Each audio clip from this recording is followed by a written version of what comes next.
Hey, what's up, guys? Welcome to the late night Pokemon card live stream.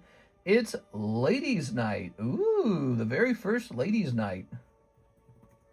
Let's see, we'll call the title The Very First Ladies' Night. Let's get an emoji. How about sunglasses? How about, what if I type in Ladies' Night emojis?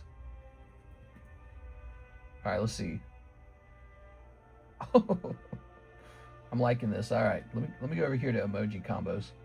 All right, I like all those. So let's jump over here. Boom. And we'll say Pokemon card live stream. There you go. All right, let's hit save on that. The very first, technically it's the second one, but I mean like it's the first day we've hosted it, okay? Because we hosted it basically in the daytime stream, and it was pretty successful. It seemed like people were enjoying it. And one slab got handed out to the ladies. But there's still another slab, this Jigglypuff here. Whoa, computer running slow. Ooh, I got close to this website. Hold on. The emoji website's crashing my whole laptop. That's no good. Whoa.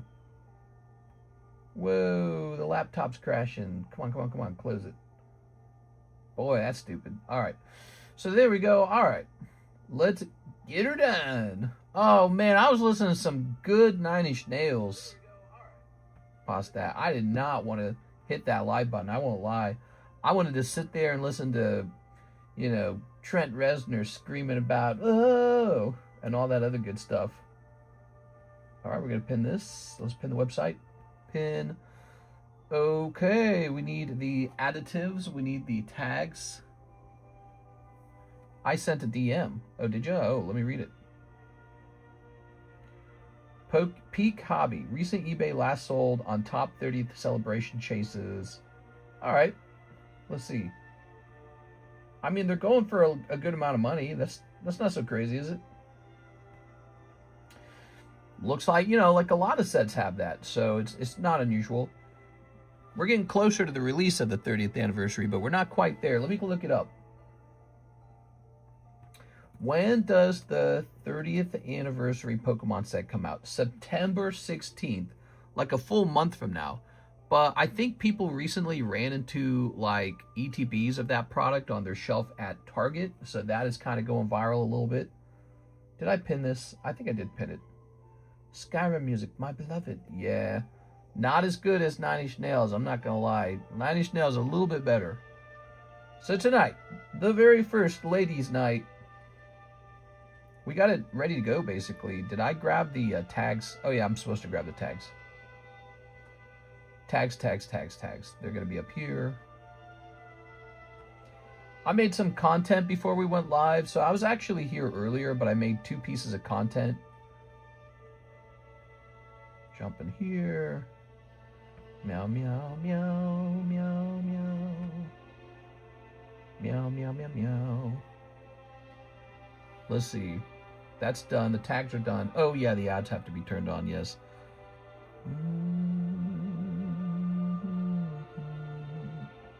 Dude, the daytime stream was crazy, man. There were too many orders. Our daytime stream was popping. I don't know what was going on.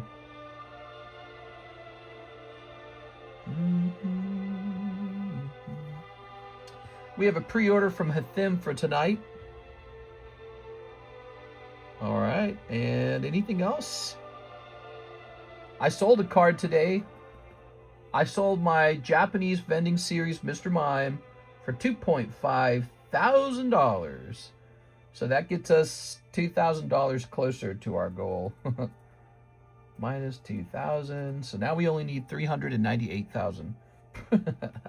Most, you know, a lot of that's just going to be taxes. A lot of it's just going to be like eBay fees, so it's not, you don't really get 2,000 when it sells, but it's good. No, it's good. It'd be nice if a lot of those slabs sold. Gets really tempting to sell one of those big ones, man. All right, let's pull this up. Skyrim's better than emo music. Chi says emo music's better than Skyrim. Hey, what's up, Exia? All right. Exia, I thought you told me you were a boy. I swear you told me you were a guy. I swear we had that conversation. All right, 3 Power World, 2 Final Fantasies. Well, 2 Final Fantasies. Ah, yes, Final Fantasy. You have to say it like you mean it. By the way, who pulled this? Does anyone remember? Wasn't it the guy who was having a good day that day? Wasn't it like Jacob Chickering or something? Who pulled this Rosalina from the daytime stream? Look, I didn't write his name on the back. I'm a doo-doo head. I swear it was Jacob Chickering, but I can't actually remember. Does anyone remember that?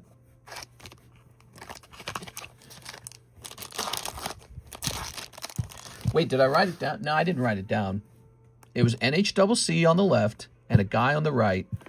NHCC did not win. That's all I remember. I feel like it was Jacob Chickering on the right. All right, so Power Worlds, our first time opening them. Wow, this is exceptional. It's all thanks. I see you're live on Facebook now.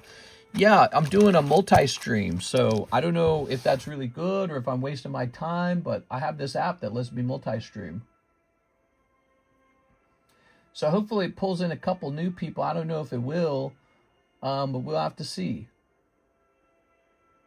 It says 2 people watching over there on Facebook. How's it going, guys, watching on Facebook? Oh, man, this ad block. Ad block pops up like an ad itself. It's so annoying. Thanks for going with ad block. Now, would you like to pay us money? Oh, I'm so glad I got ad block so that I can get ads from ad block. Oh, let me fix the camera. I don't like when the camera does that. That's so stupid. All right, hold on. All right, there he goes. Trying to adjust itself. You know, honestly, I almost feel like we could watch this stream a little zoomed out. Let's try that. Here, oop, whoa. There you go. Okay, hold on. Oh, that doesn't work, huh? Okay. Well, how do I do this?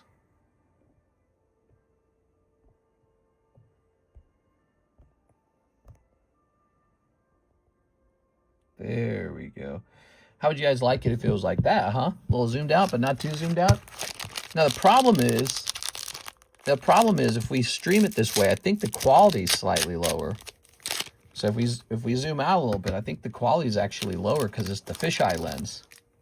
You should really pin a link to your YouTube and say, order here live. Yeah, I should do that, huh? The best viewers, at least. Oh, speaking of which, I did not cross-advertise to Instagram, which I need to. Here's Camaro. Here's Stray Chocobo. It's Chocobo, and he's Stray. And here's...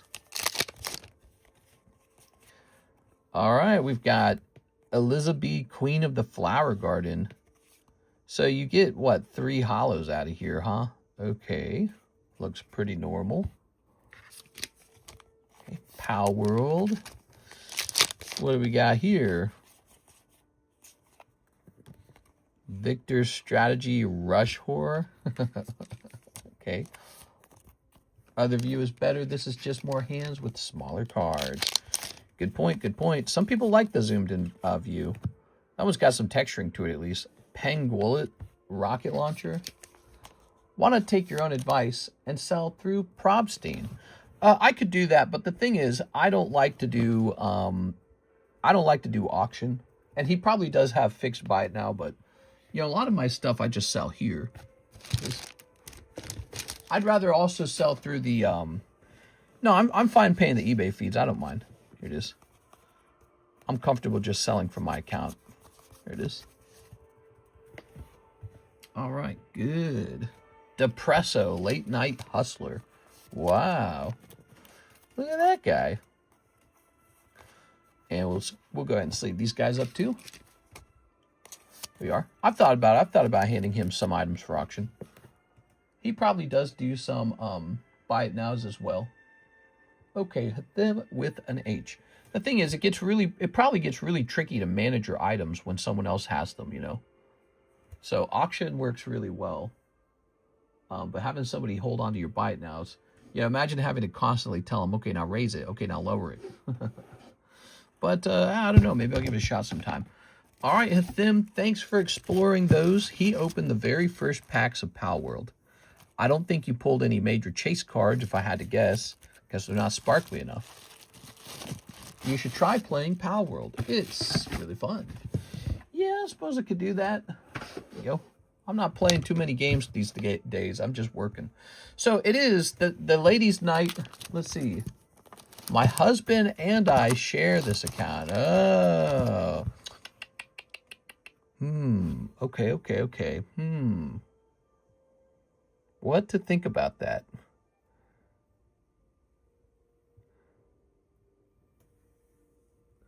That is tricky because I don't know who's the primary user. Is it the girl or the boy?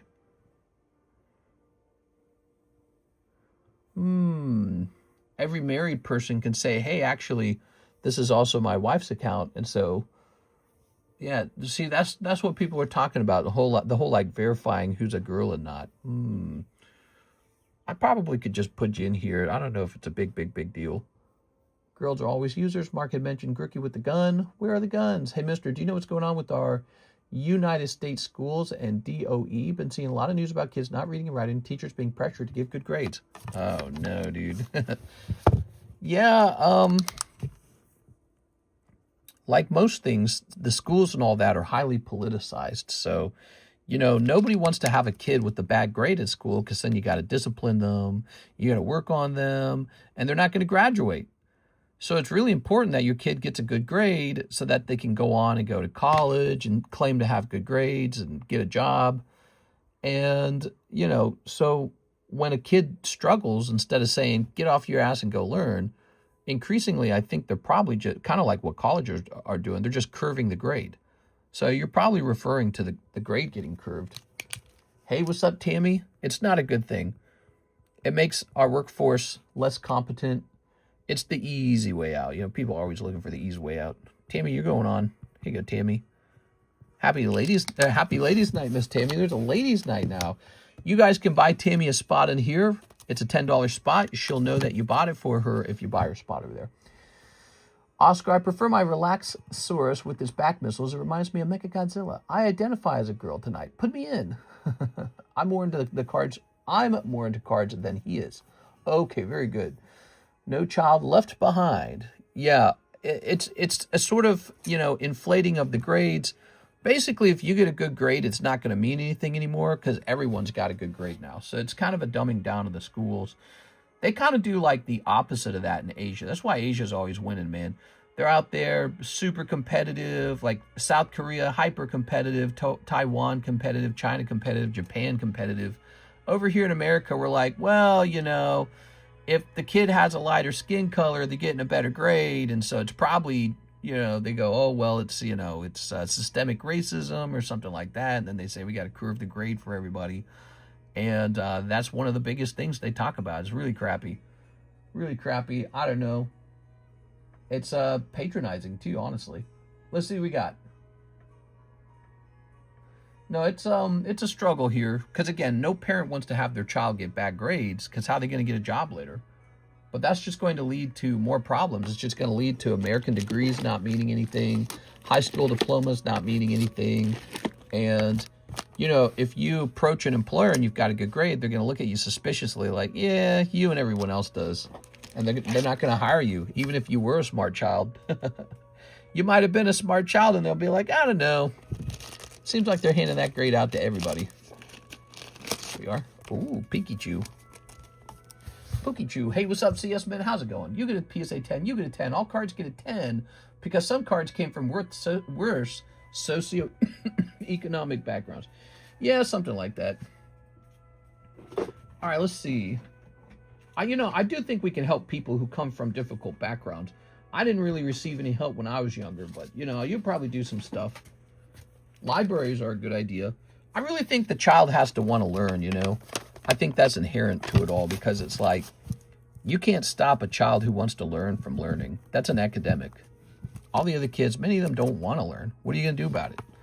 Beat them over the head until they read? You know what I mean? And then the minute you stop beating them over the head, what do you think they're going to do? They're going to keep reading? No, they're going to stop reading. So it's like, what are you going to do about it? What are you going to do about it? You're not going to do nothing. All right, look at this. Man, that's got to be super rare, man. That's a Part 2 gold Umbreon. The minute you stop beating the kid over the head, they're going to stop learning, you know, because they're not interested. And that's the deeper problem. Wow, dude. This card's pop 4. Only 4 of these Umbreons with the Pichus on the back in the whole world. Wow. That's a truly rare vintage Umbreon card. That is so cool, man. Let's grab a couple of these. I don't know, man. You got to find some way to help the kids that makes the most sense, I guess. How about this Suicune? What's going on with this Suicune right here? So this Suicune was supposed to be saved for investment over time, but we're not doing that anymore. We have a new mode. Everything sells now. Oh, Suicune. Oh, it has gone up in price. Cool. That's neat. That's good. Okay, I like that. So he's going to go off into the live costumes. That's what happened to me, mister, and I turned out okay. 1, 2, 3, 4, 5. Yeah, I don't think education's all that sometimes. You know, there's a lot of ways to make money in this world. The idea that you strictly have to go, like, be super good at academics to make money, I don't actually think that's true. You have to be good at some things, though. You have to be passionate about something. You have to be hardworking. You have to put in a lot of hours, you know. So you got to pick up something that the world values, and then you got to start working on it. Be very passionate about it. And just spend a lot of hours on it. You'll be all right. You don't got to get like an A in phonics, an A in science, an A in English, an A. You know what I mean? It's just sort of like, that's all made up stuff. They make all that stuff up, and then you got to get like good scores in it. Unless you're going to be working on an airplane or a steam engine or some crazy stuff like that, you don't need that stuff. You don't need like rocket science levels of mathematics if you're not going to use it. So they make you do all that stuff, but I think a lot of parents kind of stress out on, oh, I hope my child stacks up. I hope they're smart enough. Every kid needs to be a doctor. Every kid needs to be an engineer. Look at me. I'm a millionaire, and I just sell Pokemon cards. So, you know, there's all kinds of opportunity out there. You know, here in America, you could open up maybe like a video game cafe. There's no video game cafes. We got bars everywhere. Maybe you love video gaming. Go open up a nice video game cafe like they got in Asia. We don't have that over here. Not where I live. Not in a lot of places that have wealth. They've got suburbia, but nobody built an internet cafe. They didn't build a video game cafe. So, you know, you could serve like ramen and, you know, you can just mimic what they're doing over in Asia. I bet it'd be super popular, but no one builds that. And you don't got to know math to do that. You don't even got to know any science to do that. That's just business. So the bigger struggle is being confident and passionate and persistent. It's all these personality things. So that's the bigger question on, yeah, it's a great indicator of whether the country is going to grow and have lots of new things to do in it versus, oh, who's going to give me money? Who's going to take care of me? You know what I mean? What are you moving or plan to move? Probably in 6 months. Probably in 6 months, we're going to get the other lake house listed up. We're going to get that sold. And then we're going to pack our bags out of this house and move to a rental unit in a secure neighborhood. So that's the goal, secure neighborhood. And then this house will go up for sale. And when it's all said and done, hopefully we've raised about $400,000 and we'll pick a new home out. It'll be really fun. Mister, you didn't put a price on this weekend in the case of the reroll. Great catch. Yes. Sorry about that. All right. Whenever that happens, you're forced to keep the card. It's a no reroll card. There we go. Unless I can just remember it off the top of my head. Let's see if we got any orders tonight. I don't even know if we'll have orders tonight. I'll be honest with you guys. The daytime stream was shockingly busy, dude. Like every one of our customers, our well-known customers, was piling in, and they were spending, dude. All the money was coming in today in the daytime stream. So this is the nighttime stream. Oi, I'm on the night watch. And we're probably going to have it a little bit slower paced. So feel free to buy something anyways. By the end of tonight, we're going to hand out the first Ladies' Night free slab. Ooh, this guy's 400. That Totodil's 400. Oh, there's that Roaring Moon. All right, that guy, there was a guy that wanted to buy Roaring Moon from me. Oops, I didn't want this. Oops, that just fell apart.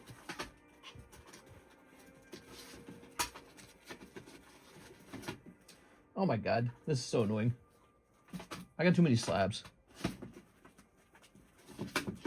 Oh my God, dude. Too many slabs, too many wires.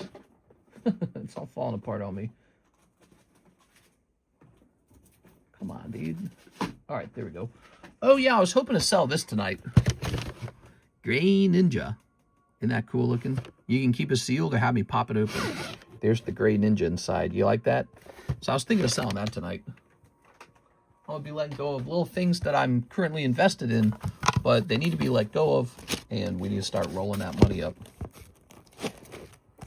I'm going to try and sell cheaper items first before we start reaching for the low-hanging fruit. Like, you know, people say, oh, just sell your Legendary Collection Charizard or sell your Gold Stars. And it's like, I could do that.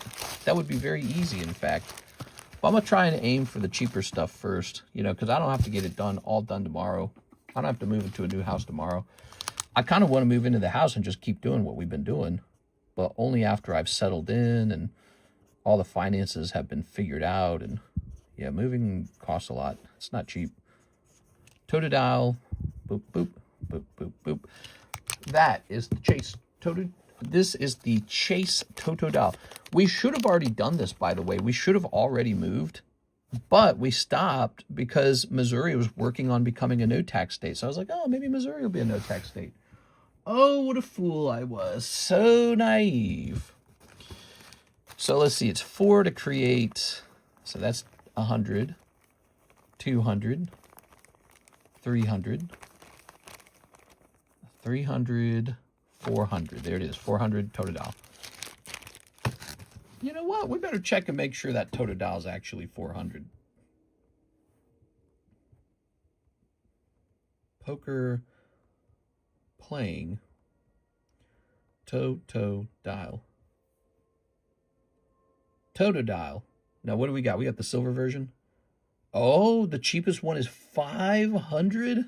Wait. Maybe that's not accurate. Let me try sorting it. All right, let's try. Oh, my gosh. The cheapest one is 500. So the cheapest silver Totodile. I almost undersold it. People want that silver deck Totodile.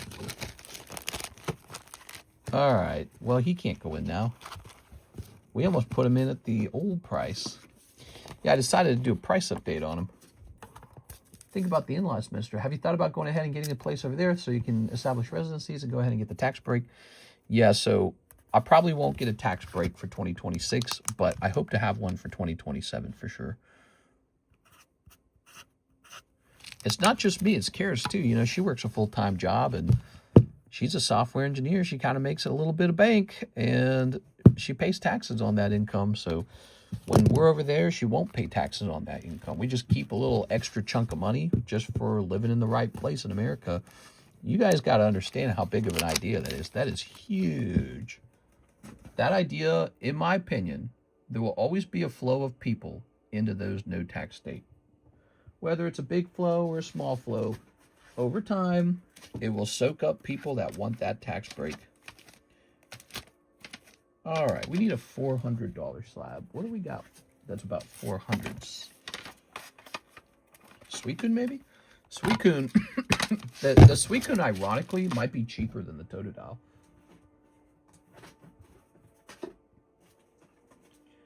All right, do that real fast. Let's try Suicune real fast. So, Suicune gets graded a lot, so there's more of them. Oh yeah, the Suicune's cheap, actually. So we can't do Suicune because he's already too cheap. Dang, dude, we gotta find something that's just right. It's gotta be 400. Let's try this box over here real fast. Just put them in. Well, I could send it all the way up to 500. I think that'd be pretty rough. Oh yeah, so we gotta save one of these for our friend, Mr. Ki-Hyun Ro. There we go. I was mixing it up in my head. The name, I wasn't saying it right. Here's a gold Umbreon. Detective Poo Choo. What's this guy going for? Dang, dude, I only have like really expensive ones or really cheap ones. Nothing in between.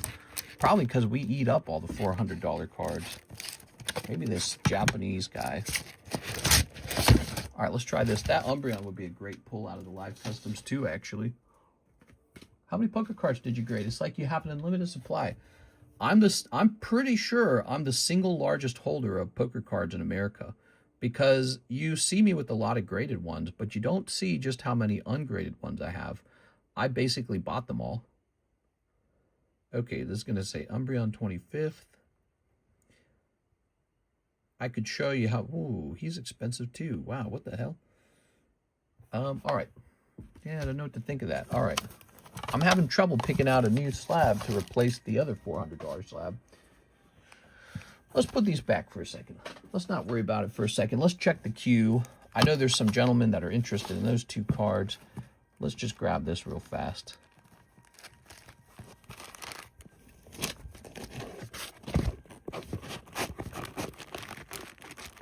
Smart move. He has boxes upon boxes of poker cards.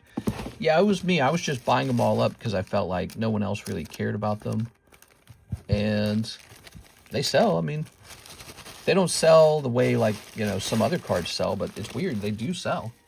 It kind of reminds me of Topps, you know? Like, Topps never really was the most popular Pokemon. But I've sold all of my Topps. They do eventually sell. They don't sell quite as fast, but they do eventually sell. Oh, there's one spot in this, but we're not handing it out yet because it's ladies' night. If you're a lady, speak up so we can put you on the giveaway slab, okay? Ladies' night. Here's Elijah. Oops. I gotta hit refresh over here. Corner of the market. Yeah, I don't know if I truly cornered the market. I think there's still a lot out there, but I definitely got a pretty good chunk of the market. Let's just say that. Let me get in the gym break for the Pikachu. Gym break Pikachu. That's going to be this guy over here. Poker Lightning. Ah, there it is. Oh no, where's the card? Oh shoot, there was a card right here. I pulled it out. I pulled the card out in order to take a picture. The card that had everyone's name on it. Oh no. I didn't throw it away by chance, did I? Perchance. Ah, here it is. No, wait. No, this is it. I put it into the wrong bag. Like a dummy. We're all good. You're taking the last spot, Elijah Martinez. Okay, Elijah Martinez. Okay, pretty good. Ow. I got like a scratch right here, man. All right, there we go. So, let's see. I'm going to go get the break cards. Haha.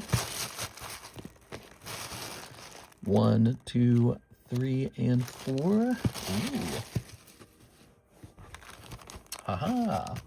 Let's grab some of these. Ugh. Okay. I've showed off my Poker Charizards a couple times. I'm a big fan of the Poker Charizard. One of the green Zards just sold, and he barely sold for any money at all. He went so cheap, man. Yeah, which I really don't agree with the price being so cheap, but, you know, that's what the market wants. I think it's the mistake to put it into auction. I think that's a terrible mistake. Auction's just a bad way to sell. Like, yeah, you get paid out, but no one's really, no one's searching for Poker Charizard. That's the problem. It's pretty rare to get somebody looking for that. So it's better to let it sit and buy it now and let somebody who really wants it fork out what they really feel about it. There it is. But yeah, I mean, you can put it in auction, I guess. My boyfriend says I'm a girl. Oh, no. Your boyfriend says you're a girl. Behind the camera? All right. All right, give me a number, audience, to split the sub list. Doobie-doobie-doo, doobie-doobie-doo.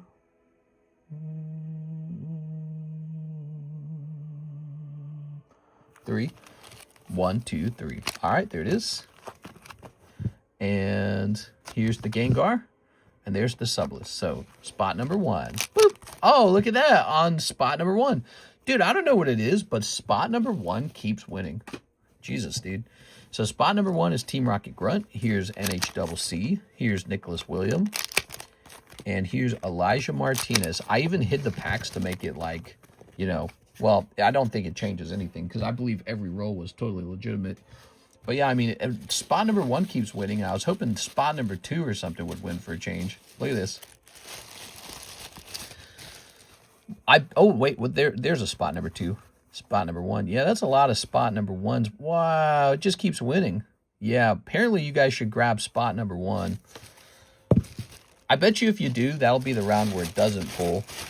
All right, Team Rocket Grunt. There it is. There you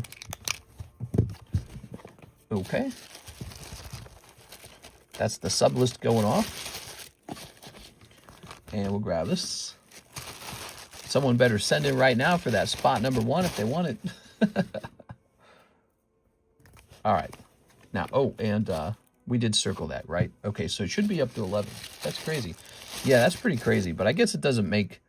I know it's pretty rare for that to happen, but, you know, there's only 4 spots. 1, 2, 3, 4, 5, 6, 7, 8, 9, 10, 11. I guess it'd be crazier if it was only spot number 1, but we got a spot number 2 in there too.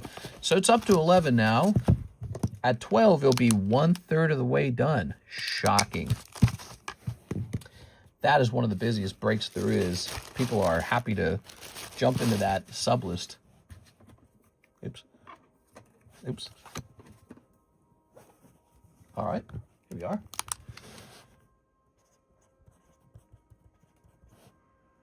Boop, boop. Very nice. Oh, I was having a rough day today, guys. I was having a bad day. I have this neighbor wants to talk to me. She keeps trying to contact me about buying this small rental unit. And she wants to collect money from me because she's been mowing it. So she has, like, I guess, a mowing guy. And she says, well, my mowing guy's been mowing your lawn to keep it nice for you. And I was like, okay, that's nice. So she said that like months ago, back in May, basically. And I agreed. I said, okay, have your guy keep mowing my place. I'll pay your fee. And she said, well, the fee's $35 a month. That's not a big, you know, shock to me. It's not a huge property. There's a front yard and a backyard, and it's not too much to mow. Well, I actually went there tonight, finally, after having not been there for a while, because it's kind of further away from me. And, you know, I just kind of trust her, and I kind of trust the real estate agent to take care of me, right? I shouldn't have been trusting them because I found the door to my house unlocked. So I just kind of walked in. It's like, oh, good. Real estate agent just leaves the house unlocked. Amazing. And then there's 6 feet of grass in the backyard. So, and in the front yard, there's 6 feet of grass, but only in some places. So apparently the guy she hired is only mowing a small segment of the front yard. So he's mowing like a strip and then just quitting. And she wants $35 for that. And it's like, what the fuck? Why? I trusted you to take care of the lawn and you're charging me for it. And I thought that meant it was actually going to be a good job. I didn't think you were going to do a crappy ass job and then come after me to collect the money. Like, damn, dude. It's a situation where I should have just turned her down when she initially asked and said, no, we'll get our own guys. Should have never allowed her to do it at all. So now she's expecting this money for doing basically a garbage job. But then also, like, the inside of the house was just full of spiders in every corner of the house. No one's living there. There's dead crickets everywhere. There was a wasp in the house. There was multiple spiders in the sink, in the bathtub, and just every corner of the house has tons of bugs because no one's living there. And I guess it's sort of just, and it had a smell too. It smelled dank in there, man. It did not smell that good. So I went in there and I thought, why hasn't the real estate agent noticed any of this? Why haven't I been told by the real estate agent, hey, your grass is 6 feet tall? Like, I would have just hired a professional to mow the lawn. It's no problem. I've got money for that. I just thought somebody would have said something, you know? But no, I had to go to my property myself at like 8 p.m. at night. It's like a 35-minute drive, and I guess it's not terribly far away, but I just sort of trusted them to not be effing it up so much. And I can't believe the door was just unlocked. Like, that's how you get squatters. And I told her that. I was like, what are you doing? Like, and she's like, oh, that should have never happened. I was like, yeah, you think? How about we keep the door locked? How about that? How does that sound? Anyway, so, but she kind of insinuated it wasn't necessarily her, but she did know about it. Yeah, she knew there was people, the real estate agents were using like the back door to get in. But she knew about that and she wasn't telling me, and it's like, dude. All right, next door. Oh, before we go any further, let's go ahead and create a breaks history for that break. Sorry to rant a little bit there, but man, that's stressful, dude. Shouldn't be that way. I should be able to know that the house is getting, you know, dilapidated. I should know about the smell and the bugs and the grass. Like, you represent the house. Please just take a look in on it. Like, when was the last time she was there? All right, this shall say Gengar sublist. It went to TRG at around 34 minutes. There it goes. Dang, I sent a ZELLE owner. Owned property is stressful. Yeah. We have to spend hundreds of dollars now to get it cleaned up on the inside from all the dead bugs. And we have to get the smell removed because there's still a smell. So we got to do something about that. And then we got to pay a lot of money to get that lawn mowed in the front and the back. And then I got to tell this neighbor to bug off and be like, hey, man, you know, I don't appreciate you charging me $35 to just mow one strip in my front yard and act like that's some big thing. Like, what? You actually stopped me from hiring an actual, you know, professional lawn mowing company and lawn care company. So you actually made things worse for me. Smell like mold. It might be mold. Yeah, it might be mold. Hard to say. All right, let's get it moving, guys. Let's see what's next. Now we have an order from Oscar Resendez. He says 2 Chainsaw Mans and a Crimson Invasion. Yeah, it's stressful as hell.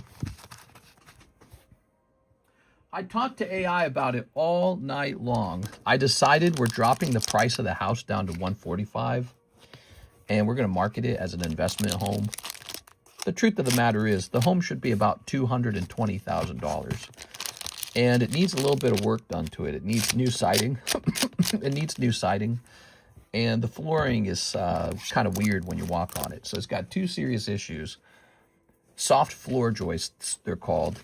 Also, they noted a dip in the roof, but I had a contractor go find that dip, and he said the dip is just from bad... Originally, they didn't make the construction very nice looking, but that the roof itself is sound. There's no leak. So, I don't know. They found a dip in the roof. They found soft floor joists, which I guess is tricky. And then, you know, it stinks in there, and the siding needs to be brand new. So, okay, here we go. Ready? So, we got these 2 guys here. You got Denji, Numel, Minchino, Execute. It's stressful. So we're lowering the price again. We're going to get the price really low and hopefully get rid of it. Here's Spoink. What you got behind Spoink? Ooh, Cartana. Very nice. All right. So you get a bonus EX card. Or actually, from this time period, it's called GX. So you get bonus card to grade there. And there's that Spoink looking actually pretty good. Okay, we got Spoink, Graveler, Chinchino, Jigglypuff, Houndour. The house gets a PSA 7. I'd give it like a PSA 4, man. Are you going to buy multiple places in Vegas? Hell no. Never doing that again. No, I want one property. I don't want to be a landlord at all. Somebody who's got time to be a landlord should be a landlord. I'm a terrible landlord. I don't have time for it. Being a landlord means like fixing a lot of things that eventually break. If you buy a home, you're basically buying a toy that eventually breaks. It's just like a vehicle. You wear it out, the pipes go bad, the roof goes bad, the floor goes bad, the yard goes bad in some way or another. You know, a leak breaks into the roof, mold gets into the house, ants get into the house. So if you buy a house, you're buying something that constantly needs repair and upkeep, and that's all there is to it. So if you're going to be a landlord, you're going to charge a guy to live there for more than the mortgage, hopefully, and more than the cost of repairs. And that's the game, is to find somebody who will pay you all that rent. And I guess that's great as long as that guy remains employed, works hard, and pays you rent. But people who rent long term typically are not the kind to be really consistent at their jobs.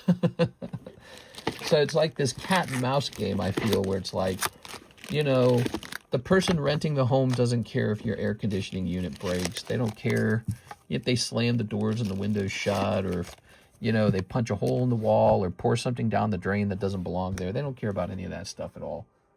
And it's just this really abusive thing, almost like a union, like a us versus them mentality. Like, oh, it's the landlord, who cares? Edward Hollinshead, he says, one more pack, Sonic the Hedgehog, you got it. All right, Mr. Edward. So, I don't know. All that just to make a little bit of money. You might as well just buy stocks. Like, you can just buy stocks. Here we are. Ooh. I think if you truly want to make money, start a business. Don't be a landlord. Start a business. Here we are. All right. Here's Scrap Brain Zone. Green Hill Zone. These are at a new price. They're at $27. That's our clearance price, everybody. Here's Aquatic Zone. Flick it. What we got? Oh, yeah. That looks great. Here's this gentleman. Flick it. Man, this is the best one. I can tell it's off center. So you're trying to pull one of these where it's not off center. But that is such a good looking card, man. I love this. Our junk pack's still available. Yeah, we still got them. Of course, we eventually run out, and then I got to make them up again. Well, I make hundreds of junk packs. I think I've sold close to 400 of those. What's 400 times 3? That's like 1.2 thousand maybe? Dude, I think I've sold about... No, I haven't. No. I'm doing that number completely wrong. The box holds probably about 40 of them. And we've emptied it about 4 times. There it goes. So we've sold about 160 of them, is the truth. And that adds up to about $480. I'm not getting rich on the junk packs. Terrible math. Junk packs have earned me maybe like 480. To be honest, the people who opened the junk packs probably made more than I did, because some of those junk packs contain some seriously decent cards that I'm just too lazy to sell. I don't want to do it. That's what they really contain. They contain a lot of cards I'm too lazy to sell. No Discord ping? Really? Did we not do a Discord ping? Hold on, guys. Oh, you know what? I don't think I did a Discord ping or an Instagram ping. I must have gotten distracted. Hold on, let me ping the Discord. My bad, dude. Live alert. We're live right now for Ladies Night. All right, my bad. Okay, let's jump up here and hit refresh. Anything big you want off your hands from the daytime stream? We'll be posting items for sale piece by piece, but it won't be like all at once. Everything's not going to end up getting sold. I'm just finding things to sell. I'm running into them, you know. Here it is. But yeah, we want to sell a lot of cards that normally we would be holding. There it is. Your question is very similar to like, your question, I know the way that it sounds in your head. I know how it sounds. You're asking a question that's very similar to like Lewis Sutton. What you really mean to say is, hello, Mr. Cardconomist. I would like your good card, the one that goes up in price over time, and I would like it at a good price, please. That's your real question. And you're like, I don't want any of these dumb ones. Give me the good one. That's your question. So when it hits the table, it will just be a first come, first serve situation. And I'm just kind of parsing through the slabs slowly. It's not a rush. It's not a race. We don't intend to leave this house for like maybe like 6 months or longer. That isn't true. Just want a good card. It doesn't have to blow up. No, you know what I mean? Like your mind's hunting is what I'm saying. Your mind's hunting for something. It is. I'm not saying you're exactly like him, but I know what the meaning of the question is. It's like, where are the good ones? You know what I mean? All right, let's go ahead and place this up here. Sorry, I probably should be careful with how I talk sometimes about that kind of stuff. It's a very common question, though. Did you know that? It's a very common question. Usually people ask me that. Okay, so here's Edward Hollinshead. Edward. Let's see, with an E-D. Edward Delcid. Where did we put you? Did we put you in the box over, didn't we? Yes, we did. Well, thank you very much, man. I want all your cards. Ooh, look at that. Lovely, man. Very nice. Okay. I don't want any of these stinky ones. Give me some of the good ones. That is the bag for our friend Eddie Berto. There's just so much stuff here. Let me, oh, those are 2 stickers. I didn't know I still had some stickers. What is all this crap? What is this? A Darkness Ablaze booster pack? Jesus. So Eddie Berto should be moved over here because he ordered grading, shipping. There we go. So he's in that box now. And now we're going to place you back in this box. And we have a Darkness Ablaze pack. Good. Did I mention to you guys, we've got the Jumbo Pack Break. And there's 2 people in here already. So we got Scott Benz and Justin Kim. Here's the Jumbo Pack Break. You ready? You're ready to have your socks blown off. You get all these bonus free cards, first of all. And then you get all these booster packs like Pitch Black, Darkness Vivid, Chilling, Battle Style, Storm Esmeralda. We got Abyss Eye, Triple Beat, Night Wanderer, Mega Dream, Gem 4, Gem 5 is Gem 5, Disney, Weiss, This Lovely Tifa, Nikkei, Lorcana, and Chinese Terror Festival. It's a pretty good one. Yeah, pretty good mix, mostly Pokemon actually. So this mix is not so bad. Actually, it depends. Some people actually like it when it's not Pokemon. You ever notice that? Sometimes the non-Pokemon ones move really fast. But let's go ahead and toss another card in there maybe real fast. We put Orbeetle in there. How about, I don't know. Could be anything, really. Orbeetle. I'm going to toss another free card in there, if I can find one. What we got? What we got? CASHAPP. So we're going to toss a CASHAPP in there. How about that? How crazy am I? That's pretty crazy. They call me Crazy Dave because I've always got the craziest deals. There it goes. All right. So there it is. We got 2 people deep. We need 2 more people. The whole menu. Can I have Cherry Zard, bro? Maybe we should make a jumbo pack break, but it should be actually really shocking. Like, it should be like so many packs, like a crazy number of packs, instead of like this simple 41 and 4, you know? Like, maybe that's lost some of its novelty. All right. What do we got next? Up next, we have Zachary standing, and he wants 3 packs of Chinese 151 surprise. Oh, yes. So these are the packs that give you a chance for that Gengar Pikachu. Shoop. Let's snip this. There we go. Lovely. By the way, how's college been, Mr. CS-Man? How was your experience with it? Did you have fun? College is a really special time, in my opinion. You know, I met Karis in college in my freshman year. I think I was 24, and she was 18. We have a 6-year age gap. That's 3 cold ones. I'm sorry, man. 3 cold ones. There you go. I met her in the freshman year of college, and I was on the hunt. I was hunting for a sexy hoochie mama. I was hunting like crazy style. Here we are. Goes into your bag with the Z. I have a really old picture of her. I'd love to show you guys, but I know she wouldn't let me show you. She was so cute. She's 18. Now she's 31. It's been 13 years together. And I used to be cute too, man. I used to look like half my age. I was 24. Now I'm 37. Yeah, almost 40. So we look like a much older couple now. We were super cute in college. We looked like dorks. What do we got over here? All right, let me scroll. We have Mark J. Valerian to give away 3 packs of Yu-Gi-Oh! Rarity V. Oh no, here it goes, guys. We're getting, oh, we need some more Rarity V. I'll be right back. Can we see an old photo of you? Mayhaps. Maybe I will show you guys. I don't know. I don't know if you deserve it.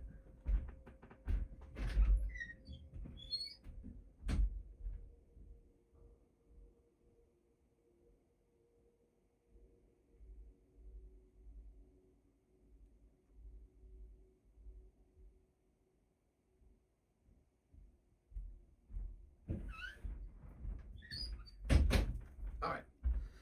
I got another box. We've got a Mark J. Valerian giveaway. All right, there it is. And what I'll do is take a look at my pictures real fast. Karis is very private. I'm not as private. But that's the thing, see, she probably wouldn't want you seeing.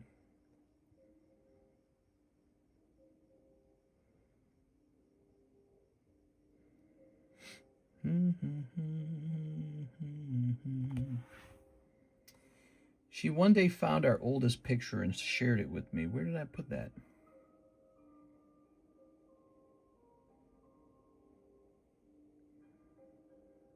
I have it here.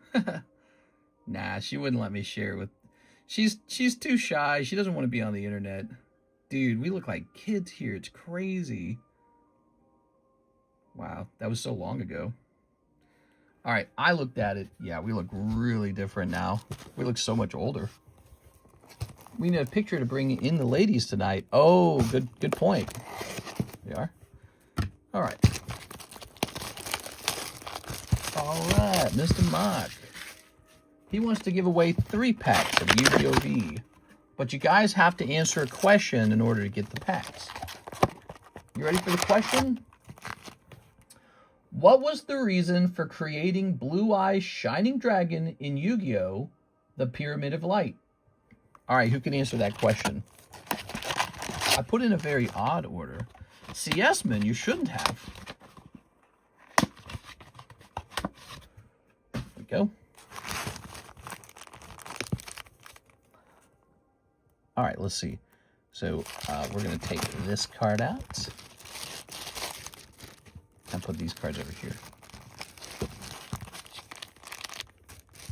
To Pizza sent on Cash App. Hey, how's it going? We got those amiibo cards in, by the way. To counter Yukiza's Egyptian guide card. I think it means God card. There we go. To counter against the Egyptian God cards. There you go. Cody Hodges got it first. This is property of Cody Hodges now. Here you go, Cody. Let's see what it is. That's a gift from Mr. Mark J. Valerian. Mark, are you enjoying this? I think Mark's enjoying this. Mark's getting his entertainment. I saw the amiibos. Hee. I already placed the order. Tee. All right. Let's see. You're a grill. This is ladies' night. You ready to go on the free slab? We are. Here's special schedule. Here's a cold one. We're doing ladies' nights on Tuesdays from now on, because Tuesdays are typically our slower day of the week. Although sometimes it's Wednesday, actually. Yeah, I can't decide which day is slower, Tuesday or Wednesday, but I want to say Tuesday. Also, Sundays tend to be a little slow. Sundays and Tuesdays and sometimes Wednesdays. The heavy days are Monday. Monday's usually heavy. And then Thursday picks up. Friday's obviously heavy. Saturday can be pretty heavy. And there you have it. So we have like heavy days and slow days. Thursdays, Fridays, Saturdays. I could almost not stream for the first half of the week and then stream just on Thursday, Friday, Saturday. Ooh. You could probably create a schedule like that instead of going live every night. That goes to Mr. Cody. Cody, that was pretty good, man. I liked it. All right. Wait, really? Ladies' night? Yeah, I'm not even kidding. Check the... Did you see the title? Look at the title. It says a ladies' night. That's not an ironic title. So we have ladies' night. And Miss Off the Grid is here. Off the Griddy. Now, besides the fact that you get into this giveaway slab just for being here, there's also this. This is also kind of a giveaway slab. The way it works is the boys can buy you a spot in this break. They can only buy you this spots in this break on Tuesday night. That's it, or Tuesday day. So after today ends, I go put this away somewhere and bring it back out next Tuesday. Right now we have Miss Alexis got a spot from David Moraes. This is actually the second slab today. One already went off. You missed it. It was a Chainsaw Man slab, and it already went off. And then this one was donated by Oscar Resendez. Very cool. That's so wholesome. Something like that. All right, Mr. Mark is done. We have an order from Zachary Standing, 1 PokeBruhs. Oh, very cool. Okay, so we got a lot of PokeBruhs now. Check that out. So they've been restocked. Okay, grabbing all that. Oh, should have grabbed this one. There it goes. 1, 2, 3, and a 4. So that's your PokeBruh. These are like the junk packs, but they actually contain some solid cards. Depends on which one you pull. You might pull a bad one. Snorlax, Sonic. You got some Sonics. Arcanine, Farfetch'd. Oh, you literally got the cold pack. Wow. This is actually the cold pack. That's why it's full of these poker cards and Sonics and stuff like that. So you literally, I know I just put these together. You just pulled the cold pack. But it's pretty cool. Look, you got Azurill, Skitty, Riolu. That's not so bad. These aren't too bad either. These are actually yellow border bulk cards from, you know, XY Evolutions. And what's interesting about them is they both appear to be rare cards. So even when it's kind of a junk pack, it's not so bad. All right, that's for you. Sorry about that. Maybe the next pack will be hot. Can't be pulling no junk packs. You got to pull the hot packs, baby. Hot packs only. Zachary. All right. Let's grab your bag. Yeah, these don't work exactly like the Poke Shuffles. In the Poke Shuffles, you always just get like random junk. The PokeBruhs can actually have some hot rounds in there, which we have not seen yet. Nobody wants bulk until it's vintage. Yeah, that's true. Thank you, Zach. Let's see what the next order is. The next order is Miss Tina. Tina says 10 junk packs. Wow. So we're going to run out of these for sure. 10 of these? You got it. You got 1, 2, 3, 4, 5, 6, 7, 8, 9, and 10. So we are pretty low on junk packs now. I could probably, at this point, consider doing a restock on them. Oh, I didn't think of that. I could stack them on the bottom of the box, too. That's interesting. Always trying to figure out how to cram more of these in here. Here's what's left of the junk packs. All right, so very cute. Let me put this away. One person's junk is another person's treasure. Yeah, these are really cheap. These are like cheaper than most booster packs these days. $3. What do you get out of them? Just junk. It's whatever goes in, that's what you get. You can't complain. It's literally called a junk pack. So we got some Pixar cards. We got some vintage stickers. We got some V's, actually. It's kind of nice. Some weird-ass Star Wars, some Playboy. You got Will to Win, Joe Burrow. Whose cards are these? I don't even remember these. All right, that's pack number 1. That one felt kind of loaded, actually. Some Star Wars, Disney. Some Yu-Gi-Ohs, Star Wars, Playboys, and some more of these. Clear Vision, Justin Herbert, rookie. Wow, weird. Okay, and now here's... All right, we got some of these. That's actually pretty good. That's Chainsaw Man hollows. I know those are valuable.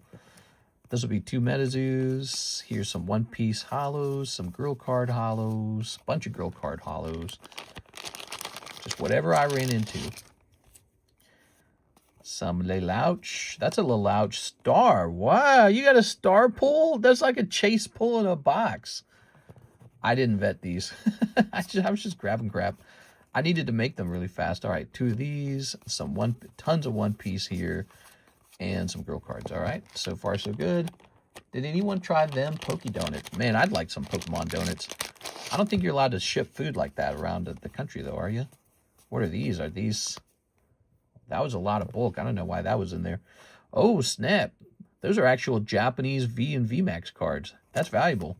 Here's an Ifrita. Hot. Oh, snap. You got some of these, too.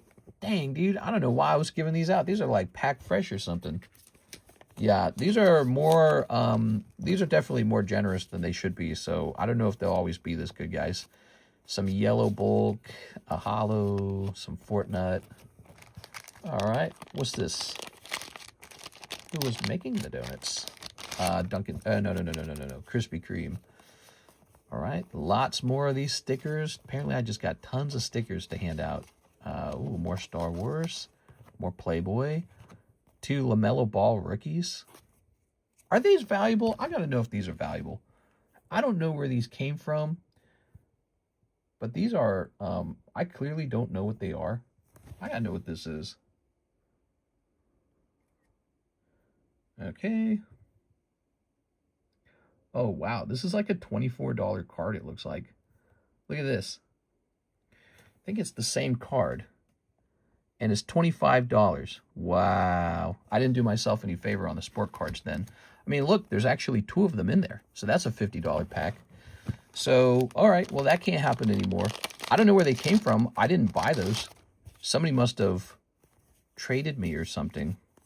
I think I did have an old sports trade, and I never really cared about it. Here it is.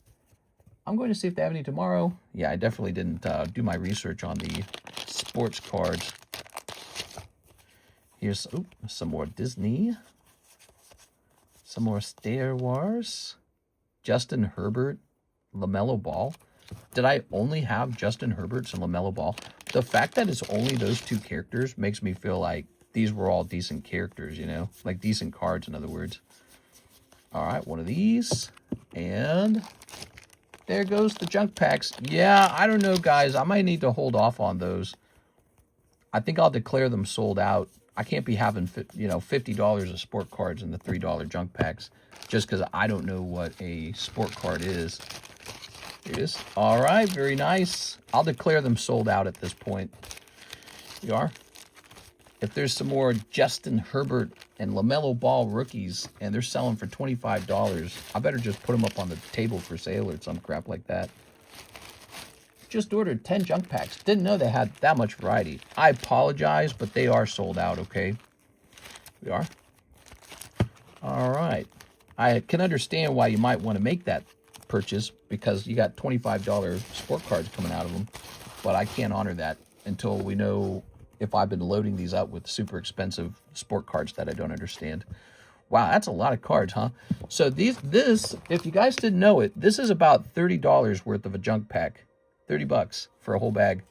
Pretty good. One more round. Nope. Nope, nope, nope. Sorry, man. All right, they might all be gone anyways. Here we are. That's on me for not knowing sports. I really don't know sports. But, you know, I saw LaMelo Ball passing by, and I'm like, oh, yeah, that's that one guy they all like. Sold out. You blew it. He didn't blow it. I just noticed the pattern, and I said, these are expensive, right? One of the things also that kind of gave away the pattern was, where did they even come from? Like, we didn't open those. So somebody must have made me some kind of trade or something that included some sport cards. And I must have made that trade a heck of a long time ago. And then I just didn't know what to do about it. Here it goes. Rest in peace, junk pack. You did sell some sport cards before. You just didn't carry a lot of them. I'll send 6 more. I'll take 3 more Chinese surprise. Sounds good, man. All right, let me grab this. There we go. Yeah, I think most of the cards were just junk. Let's see how many others actually contain sports, because it might not be that many. That might have been most of them, if not all of them. No, there's more. So I'm curious. Let's take a second together here, guys. Here's a Justin Herbert round. Isn't he like a good football player or something like that? I remember this a long time ago. We were talking about this. So yeah, look, like, what is this? Why do I have 2 Justin Herberts here? Oops. Sorry, junk pack. Sorry, little one. Oh, there we go. Klay Thompson. It came from abandoned bags. No, I don't think these did. I think these must have come from a trade, because it's only like hit players. That's it, nothing else. And I think there was some kind of trade that occurred. I just don't know what it was. Look, here's a Joe Burrow, Cade Cunningham. Oh, what a miss that was by me putting them in the junk packs. I should have priced them all out, just put them on the table ungraded. Let's see. Here's more. Look. Joe Burrow again and Justin Herbert. Yeah, it's just the same players over and over, isn't it?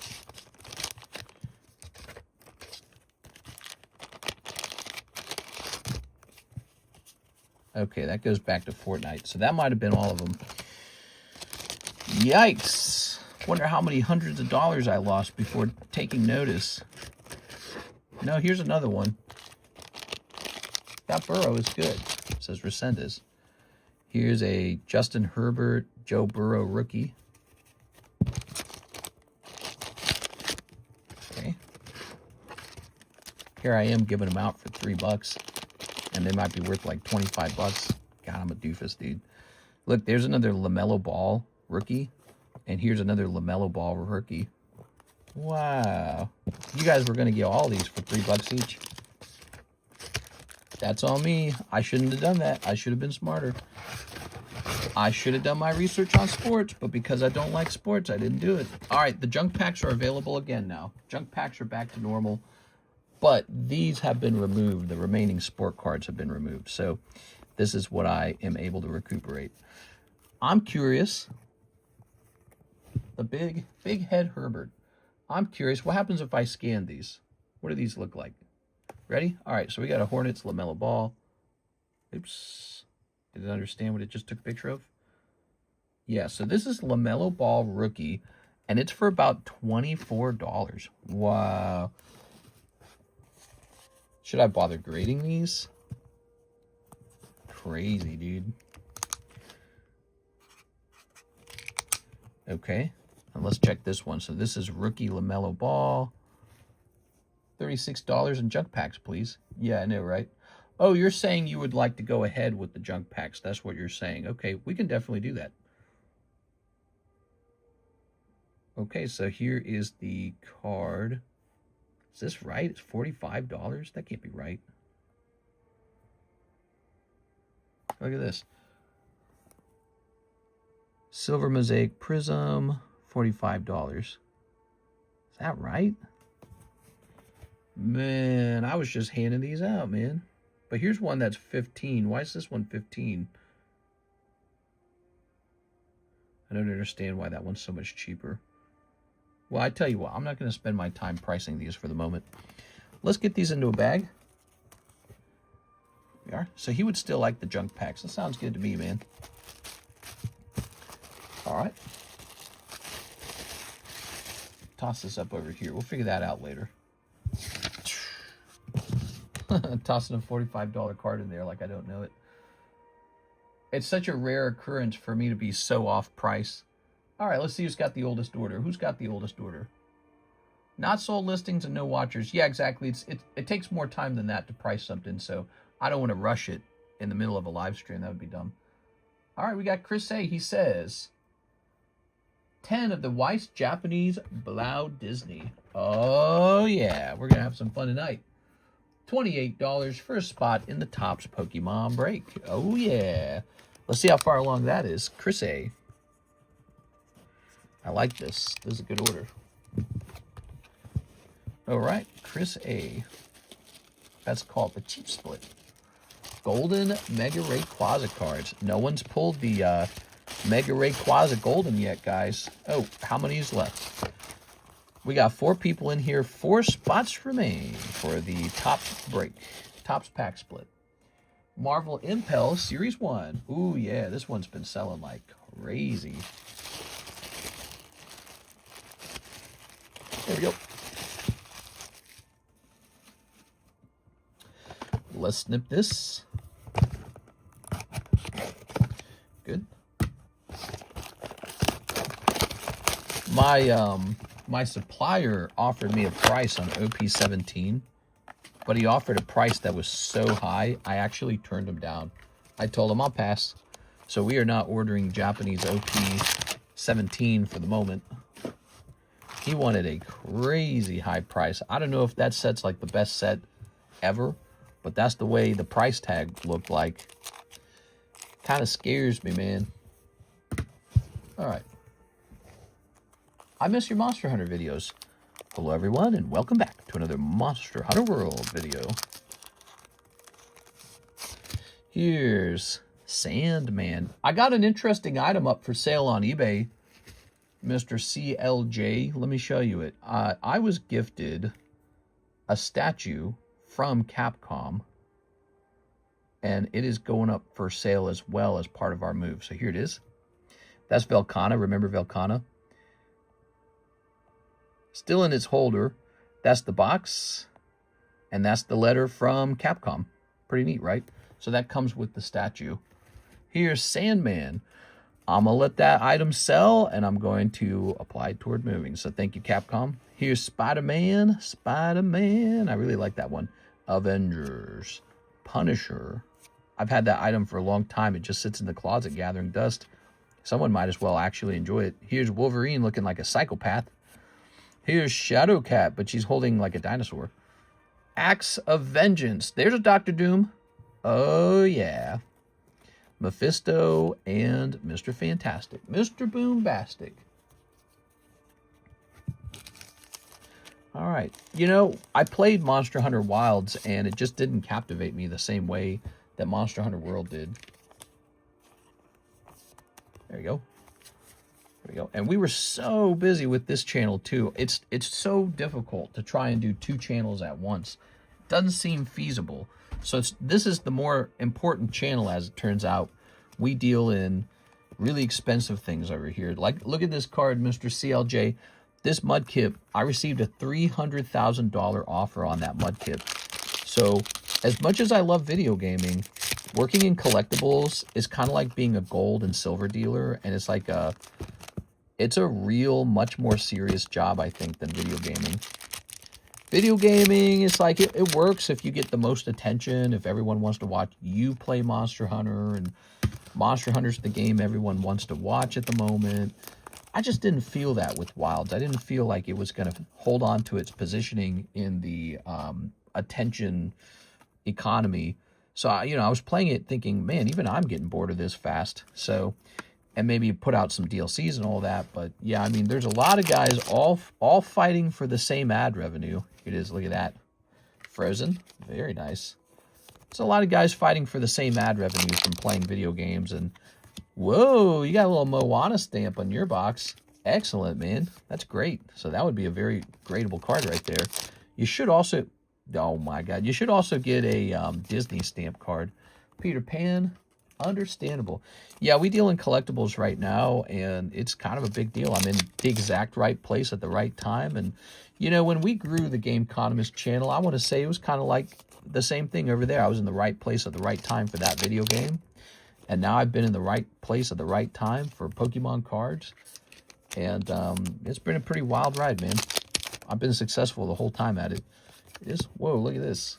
We got Donald Duck and Daisy Duck. Here's Jasmine, one of the sexiest princesses. As she shows off her belly. And whoa, that's a movie I never watched. It's hollow on the back, right? No? Okay, they must have only done that with the Hello Kitties. Here's, there's the Disney stamp. So look at this. He gets a Moana stamp and a Disney stamped card. Let it go, let it go. Yeah, pivoting into Pokemon cards for me, it was like something I was doing at just the right time.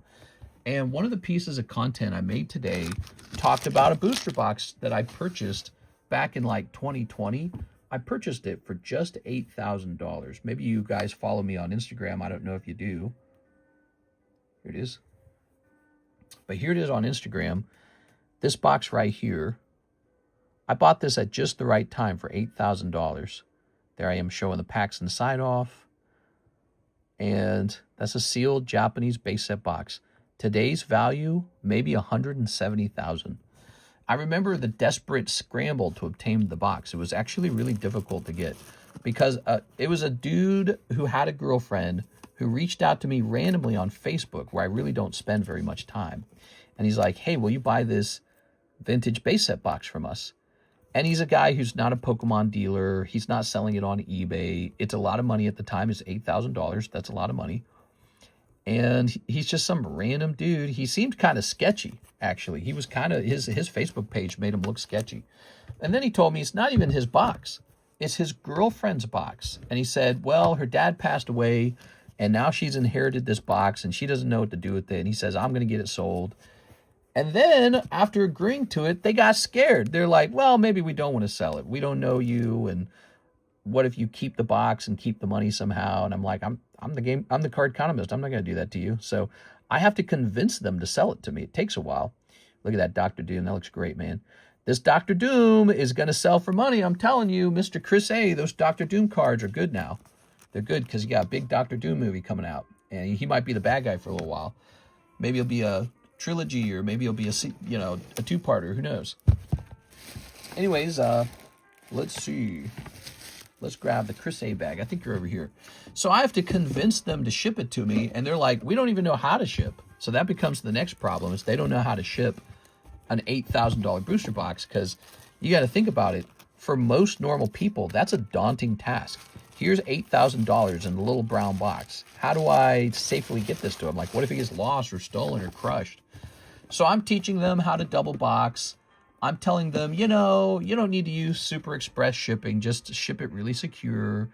And then, again, they're just kind of panicking because they're like, well, what if you keep the box and then you keep the money too somehow? And I'm like, I'm not going to do that to you. I get the deal for $8,000. No eBay. No eBay fees. No eBay tax. 6 years later, $170,000 box. Wow. That's crazy. I think that's, I don't know what to say about it. It's like life-changing money almost, right? Because if you have a couple items doing that for you, it's like life-changing money, right? It all adds up.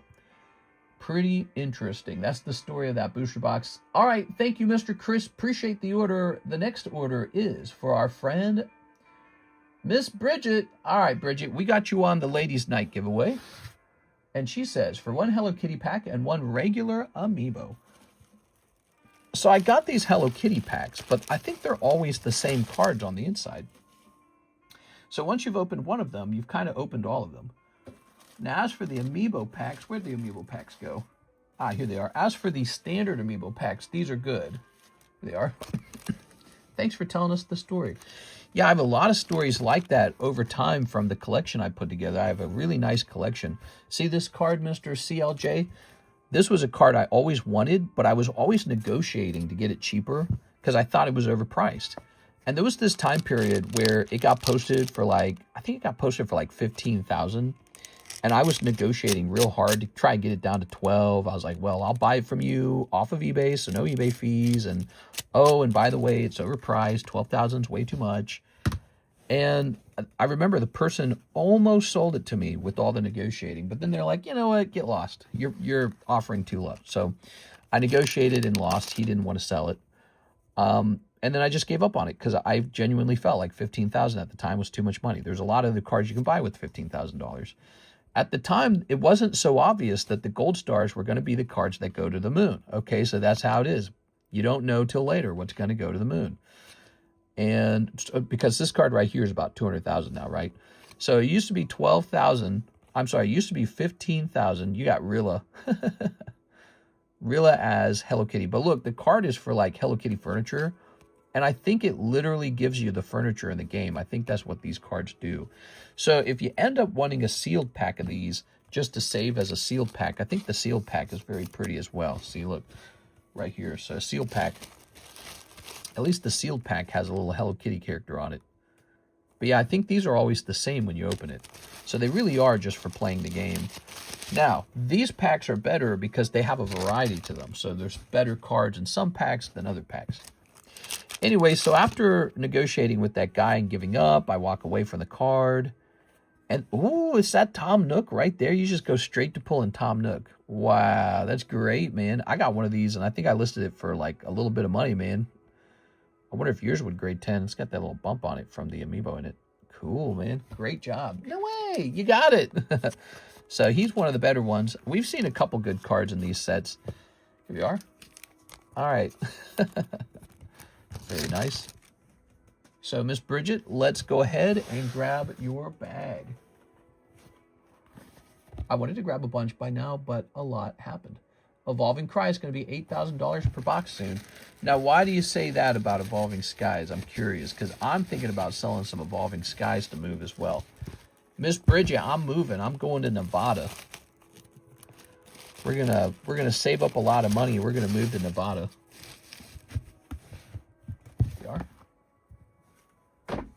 Hello Kitty Godzilla toys at McDonald's. At McDonald's? Really? There we go. Let's delete this. Let's delete this. Click. And here's CS Man. One of everything on the Pokemon English list. Whoa, that's going to take a while. All right, so let me pull up the Pokemon English list. We got a CS Man order, and it's a big one. And we're going to start by grabbing him a Pitch Black. Okay, Pitch Black. Boink. And then Chaos Rising, which might be right over here. And then Perfect Order. Perfect Order. I don't even remember the way that looks. Hold on.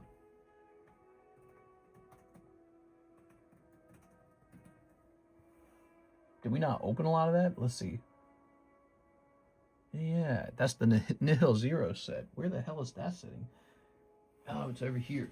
Wow, that one does not get ordered enough. So there it is, Perfect Order. That one was so unpopular, it was actually on the shelf at Target when you would go to Target.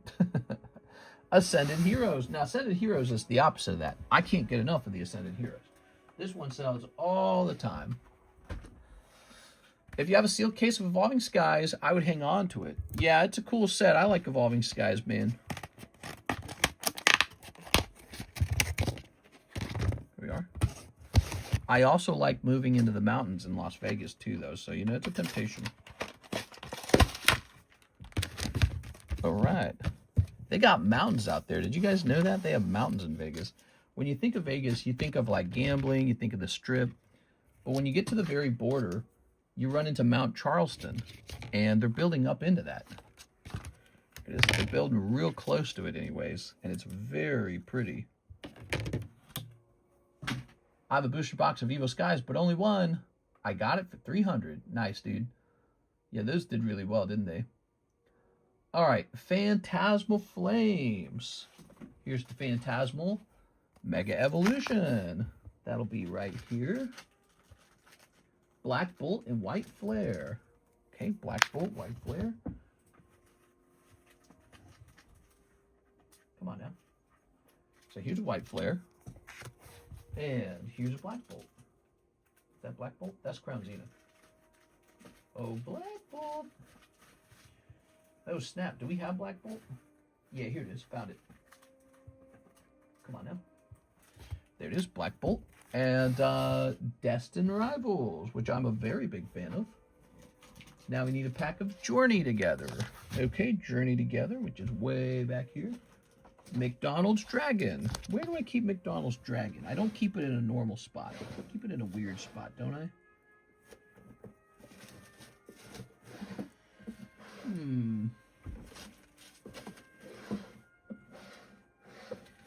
I used to keep it in a weird spot. Or maybe we're running low on it, actually. You know, I think the last person kind of wiped it out. Oh, here it is. Yeah, found it. We only got 2 packs left here. Okay, so we're going to have to restock that in a second. So that's McDonald's Dragon. Prismatic. Oof. The Torturous Prismatic. Surging Sparks. Okay, he's way back here. 1 Surging Sparks. And now we need Stellar Crown, which I think is right here. Stellar Crown. Twilight Masquerade. Okay, here's Twilight. Paldea Evolved. Oh, that's a good set. That one's real good. Do we need a fresh box of Paldea Evolved? Is that what I'm seeing? It looks like it. Oh, no, I brought it closer to myself. That's what I did because people kept buying it. So let me put this back. Paldea Evolved. Paldean Fates. Okay, let's see about that. English 151, which I'm selling at a pretty high price because I don't want to give these up, huh? Obsidian Flames. Oh, yeah. 1 pack left of the Obsidian. Scarlet Violet base set. Ooh, where's Scarlet Violet base set? We had trouble finding this last time. It's empty. Oh, I have to find out if we have a fresh box of this. I remember. I wasn't sure if we did. Stay put, boys and girls. I'll be right back.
All right. There we go. All right. I can say we are officially sold out. I never restocked that set because it was time to let it go. And that was the last box of it. Sweet. Scarlet Violet base set, $9 is sold out. So you have $9 left over. I'm going to go ahead and remove it from the website, everybody. Pravatics. Does someone order all this? Yeah. Pretty cool, right? It's a risky order. All right, so here it is. We're going to go mark this. Quick edit. Out of stock. Boink. Replace it with something or add it in my store credit. Sure, well, let's see what kind of options we have for replacing it. So Pokemon English New. You can do 2 packs of Pitch Black. How does that sound? That's the latest set. 2 packs of Pitch Black. Where's Pitch Black? Here it is. All right. Give you another chance to grab that sexy Mega Darkrai. Here he is. All right. So, get a couple of these, couple of those. That's a big pile. Let's go over what this cost. So this was $350. Whew. Good luck. Are you guys praying for him? We had Poke Church on Sunday. You got to pray on Sunday for good luck. Let's see. Snipping these. Snipping this. All right. Snipping these.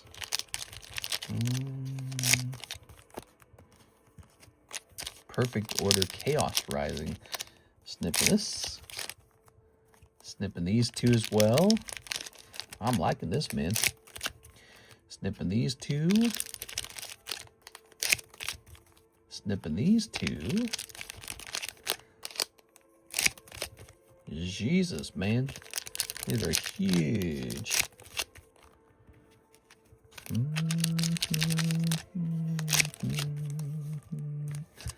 This music's so catchy. There goes. Good luck. Are you scared? Is your heart beating faster now? I'm scared. Only hits tonight for CS Men.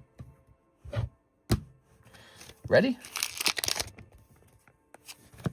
Delmise, Whalmer, Zarude. Pack number 1. So far, so bad. Pack number 2. How about an instant hit? Nope. Pack number 3. Hey, we got a little Venusaur popping out a Stellar Crown, huh? Boy, I don't even remember this card. Here's Pikachu, Surging Sparks, Fuecoco, Paldea Evolved. That's a big one, everyone. Just a standard pack. All right, here's Twilight Masquerade, Leafeon. Here's 151. Squirtle, Seadra, Mewtwo. Oh, man, that's rough. Paldea, we only need 1 big hit to pop out now, right? Oh, no. Okay, so those are some of the pricey packs moving in there. Mister, take all the BS, please. I can offer a trade on your hollows if you like. Here's Phantasmal Flames. I'm going to make you keep that Hunter. I don't know why. All right, Phantasmal. Here's Obsidian. Oh, here we go. Okay. You got 1 SR. Okay, you got Rhyme. Very nice. Not very nice. That's just Rhyme. Here's Perfect Order. Spinarak. Chaos Rising. Watchhog. Mega Evolution. Electrike. Ascended Heroes. Oh. Sprigatito. Oh, yeah.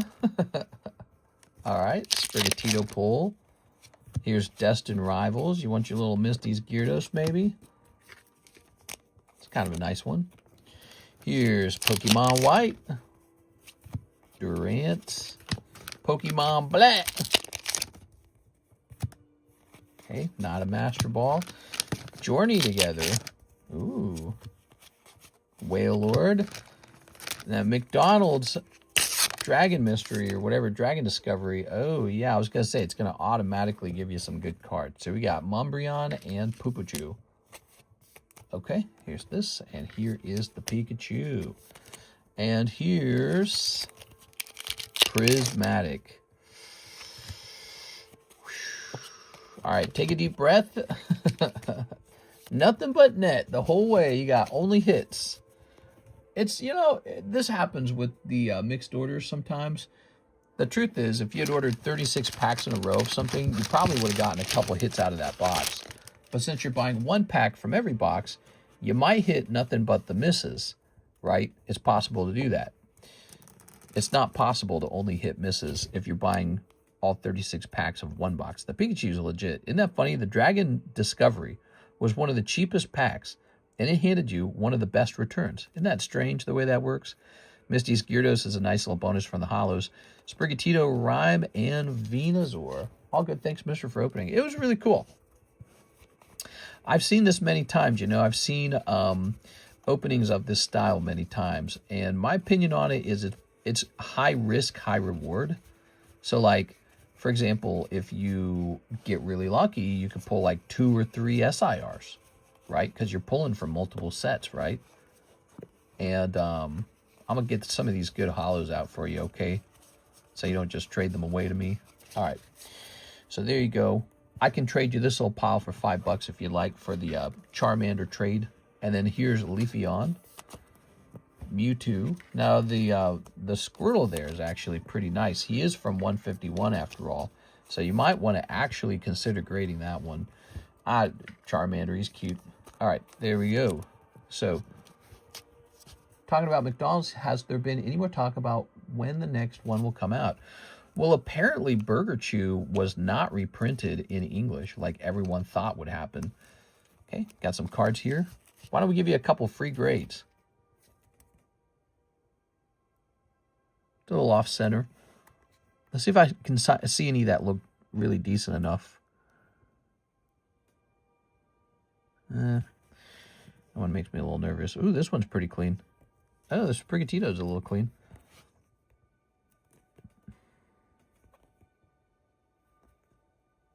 Slightly thinner on the bottom. It's not going to get pristine 10.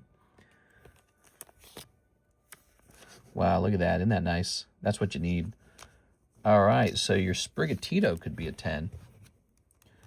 A little free grade in here. I'm just finding your good ones real fast. I'm not marking all of them. All right, how about Charmander here?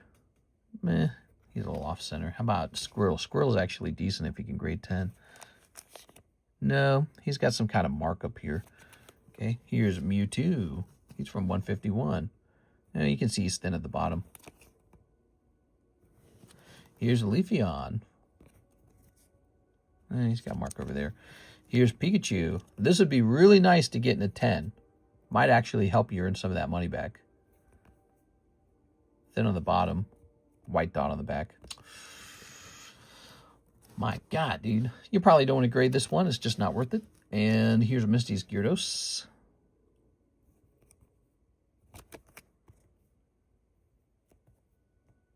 It's actually got a small chance. Let's take a look at it. You'd want to smooth this little notch out right there. You see that? You want to smooth that out. Yeah, and then, yeah, I'd say this one's got a little shot, definitely. Yeah, your Misty's Gyarados might be worth 100 in a 10, you know that? It's because it's Misty's Gyarados. It's an unusually good holographic card, which comes around every now and then. One of the reasons why I like Destined Rivals. Oh, what the hell? Give me back my... Okay, let's see.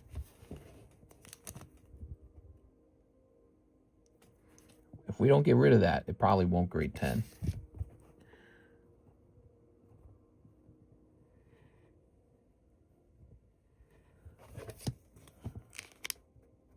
And now it's gone. Crazy.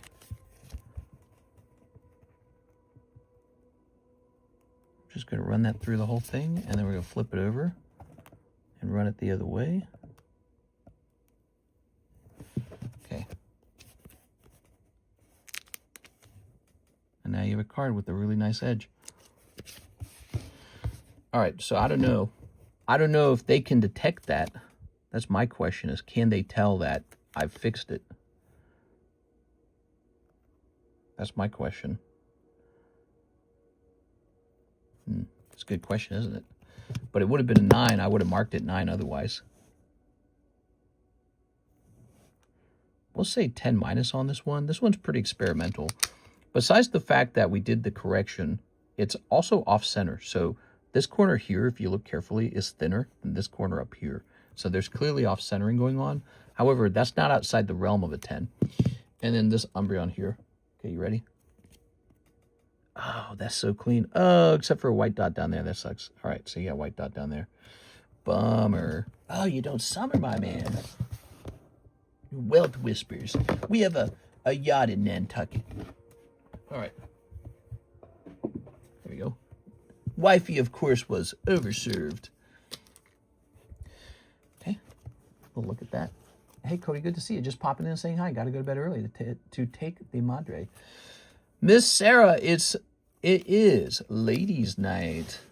Bow, chicka, wow, wow. All right, so you're going to go in here, Miss Sarah. How do you like that? You just had to show up. That's all you had to do to get into the ladies' night giveaway. Savaduza, baby. There it is. And the boys can buy you a spot in this giveaway. It's a boys getting girls giveaway. All right, there we are. One already went off today. So that's actually the second one. Oops. There we go. Now, we already removed kind of the nice hollows from here. I can get you a spot in that Charmander if you'd like to give those up.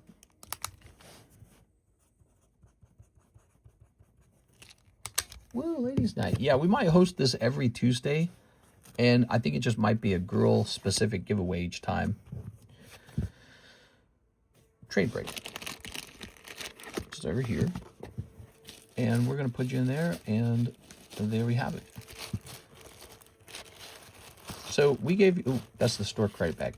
So we gave you a free pre-grade on those cards. It was a little faster than normal, so it wasn't like a full, you know what I mean, where I sit down and I do every single card and I, you know, look at it real carefully. It was a pretty fast one. But we found the Sprigatito was really close to a 10, and so was Misty's Gyarados.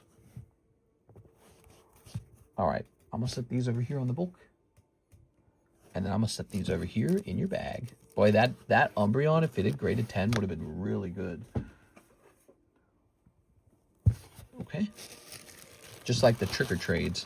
But unfortunately, they're very hard to get 10s on. That's the reason they're so pricey. All right, perfect. Let me have a sip.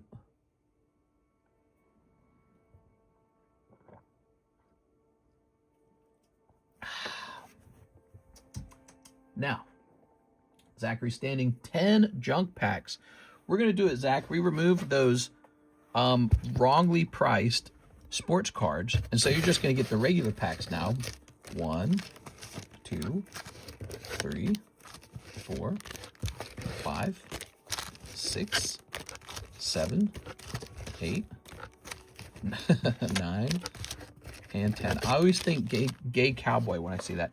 So there's probably like 6 packs of that left. So this is okay with you, right, Zach? You would like to go ahead with the junk packs, right? We did remove the overpriced sports cards, or the wrongly priced, I should say. I sent 6 for 2 more. All right, hell yeah, let's get 2 more, in fact. You're going to have a pretty fat bag in like 2 seconds. And it looks to me like I need to restock these. All right, let's see. Wow. 1, 2, 3, 4, 5, 6, 7. Is that right? Maybe 7 left. Good luck. Ready? These are the junk packs. They take a while to get done. Kuromi, some hollows. Here are these very desirable. See, these I feel are overpriced too, but I just stuffed them all in here, huh? These are those Karutas. So cool. You got this nice guy right here. He's kind of nice, huh? Pop all that into one sleeve. Let's grab this. That's another Pokemon pack. Let's see. Aerodactyl. More of these. Wow. Oh, 2 blank ones. Oh, wow. Yeah, they really are just grabbed in a haste, aren't they? I probably didn't know what I was dealing with. I was like, get them in there. So, but there's Growlithe for sure. Cool. All right, we got some more of these Pokemons. Here's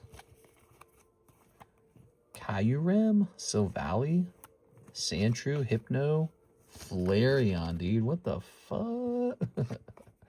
Look at that. So clean. All right. Flareon. And we got some of these yellow borders. We got some more EXs and Vs. This one looks like it might not have Pokemon in it. Is that the deal? We got some Disney in there. We got some Final Fantasy, some Star Wars, some Playboys. All right. Here's the gay cowboy giving Buzz Lightyear a hug. Yeah, these are called junk packs. We also have something called PokeBruhs. Now, they cost substantially more, and they can actually contain hits in them. Here's Kefka, Raiden? Kefka again. A lot of Kefka, huh? Some more Star Wars. A lot of Baby Yodas right there, actually. Some Playboys. Janet Jackson. Oh, no, that says LaToya Jackson. Michael's sister in a Thriller pictorial. She even looks like him. All right, you got some random girl cards here. Some Hello Kitty. You got some more Hello Kitty. Kuromi. Some more girl cards. Not so random, though. Dogmatica, Yu-Gi-Oh!, One Piece. I can't believe I've got to restock these again. These sell out so frequently. I feel like very often what happens, somebody like orders a round of these, and then the people watching figure out what they are, and they go, wait a second, I want some of that. Okay, look at this Squall. He's from Opus 1, dude. Bart's Riku, also Opus 1. Crazy. That's the base set. Crazy that I would just toss those in there. Okay. Oops. Here's some hollows. Oh, more of these, huh? Nice. Cryogonal, Petalil. I feel like I could have spread these out over more packs. You know, it seems that I concentrated them into just a couple packs. All right.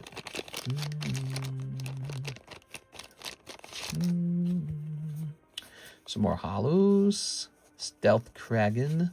Star Wars, Playboy. All right. You're still getting those Pokemon stickers in there.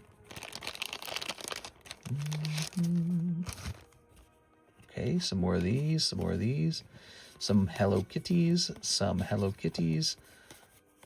Yu-Gi-Oh's, One Pieces. It's so funny. Some of these have like a clear pattern to them. And I think it was because I was drawing from certain piles of cards. Sky Warrior, wow. Alexander, look at that. That's like a full-on gradable card. And look at these guys. You got 3 more of these. I gave a whole box of these away, basically. Crazy. I got to warn you guys, the next round probably won't have these, because I don't think I have any more. Yeah. Actually, the box that we had here wasn't completely filled with them if you were watching. Only some of the packs had it. Okay. Maybe something else cool will show up. Has Ivan been around lately? Oh, yeah. He's around all the time, actually. He was around in the daytime stream, and he was buying some stuff. You're killing the edges. You are. All right, let's see. Okay. Scizor. Some more hollows. That's a yellow border hollow. That's kind of cool. Sigilif. These are all yellow border bulk. That says 2022 on it. That's kind of older. All right, cool, man. Wow. That's quite a lot there.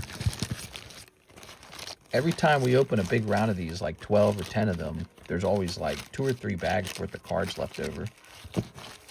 These will get reused. Man, this Skyrim music's great. Very peaceful. Oh, wow, man. Jesus. Those right there are probably worth more than $30 by themselves. Now, it does look like I ran out of these baggies, so I have to go get more baggies in order to finish the order. I'm going to go find them. I really enjoy your storytelling earlier. Would it be okay if I asked how you got into collectibles, like as a business? Yeah, let me grab some baggies, and then I'll tell you some stories. Okay, I'll be right back.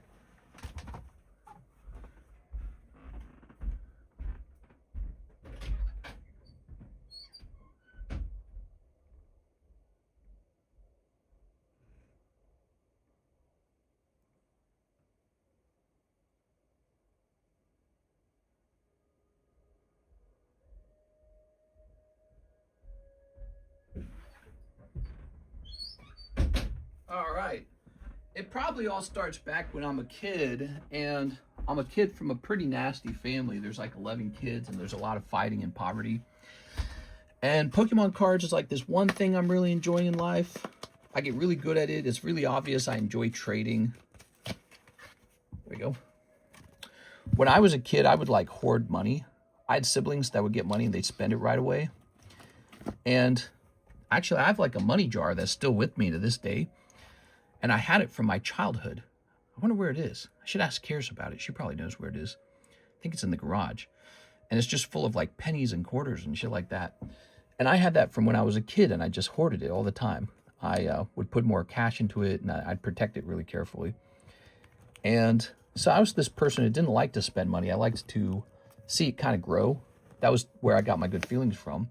So when I started Pokemon card collecting, I was the same way. I was really obsessed with trying to get a really big collection going. And eventually everyone stops trading that on our street. Pokemon cards kind of die off, and one day I stopped too. I leave home, go on a big adventure, graduate, become the game economist. Now here's a funny thing. If you remember, we would go live and people would do donations, right? Well, we had one donor, her name was Mary, and she donated $100 because we were talking about Pokemon cards in the stream. And she told me I had to go buy Pokemon cards. Now, the reason we were talking about it is because I was talking about investing into cards. Because we were making a little bit of money on the Game Economist channel, enough that I was thinking, how do I start investing my money? Because I was always obsessed with investing eventually. The goal was to graduate, get good jobs, start saving up money. That was the goal, right? I was always obsessed with it. And, okay, let's write your name on this, Mr. Zach. You got like 3 bags now, by the way. What do you think of that, Zach? There we go. So I was always obsessed with investing. I was obsessed when I worked for Target. I was obsessed when I worked for Coca-Cola. I wanted a higher paying job, blah, blah, blah, blah, blah. We finally were at that point in life. Karis is working, I'm working, I'm ready to invest. And I say I should invest in gold. I was learning about graded gold. I told myself I should invest in sports cards, even though I don't watch sports. And I was learning about graded sports cards. And then, of course, I kind of start seeing graded Pokemon in my YouTube feed. And I'm talking about Pokemon cards and how much I loved them back in the past. And hey, maybe we should invest in Pokemon. You know, it's kind of just like a small idea. But we were talking about that on the Monster Hunter channel before it all started. Mary donates 100. She tells me I have to spend it on Pokemon. I buy Detective Pikachu. It's awesome. I was like, oh yeah, this is still pretty cool. But of course, I didn't love Detective Pikachu that much. But it made me go, man, I need to go open up some old rocket packs. That's what it told me. It's like, I need to go try those old rocket packs again. You know, the old vintage ones.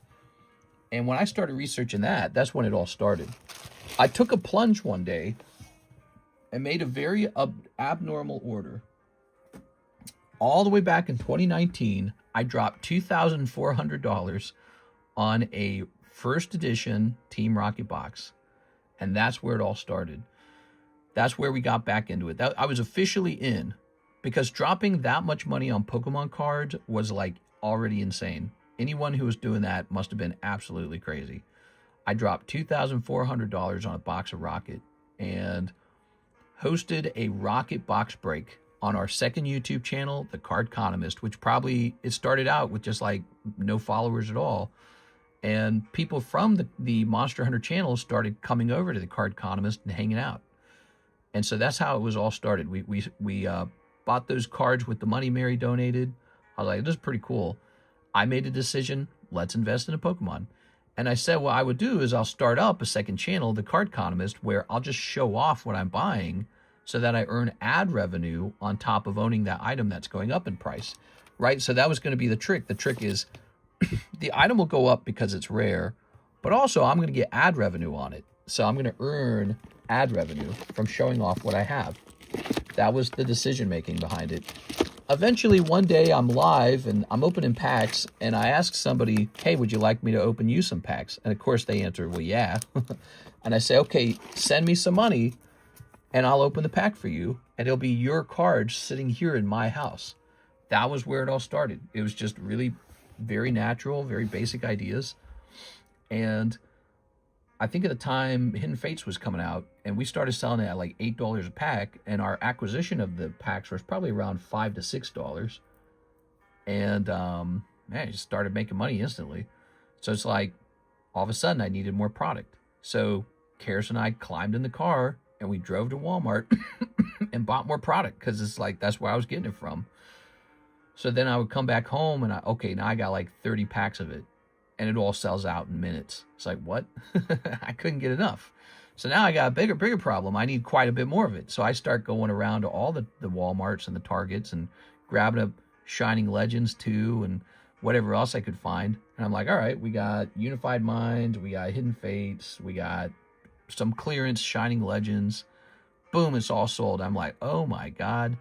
So all of a sudden I realized we've discovered, hey, this is maybe like a shop from home situation.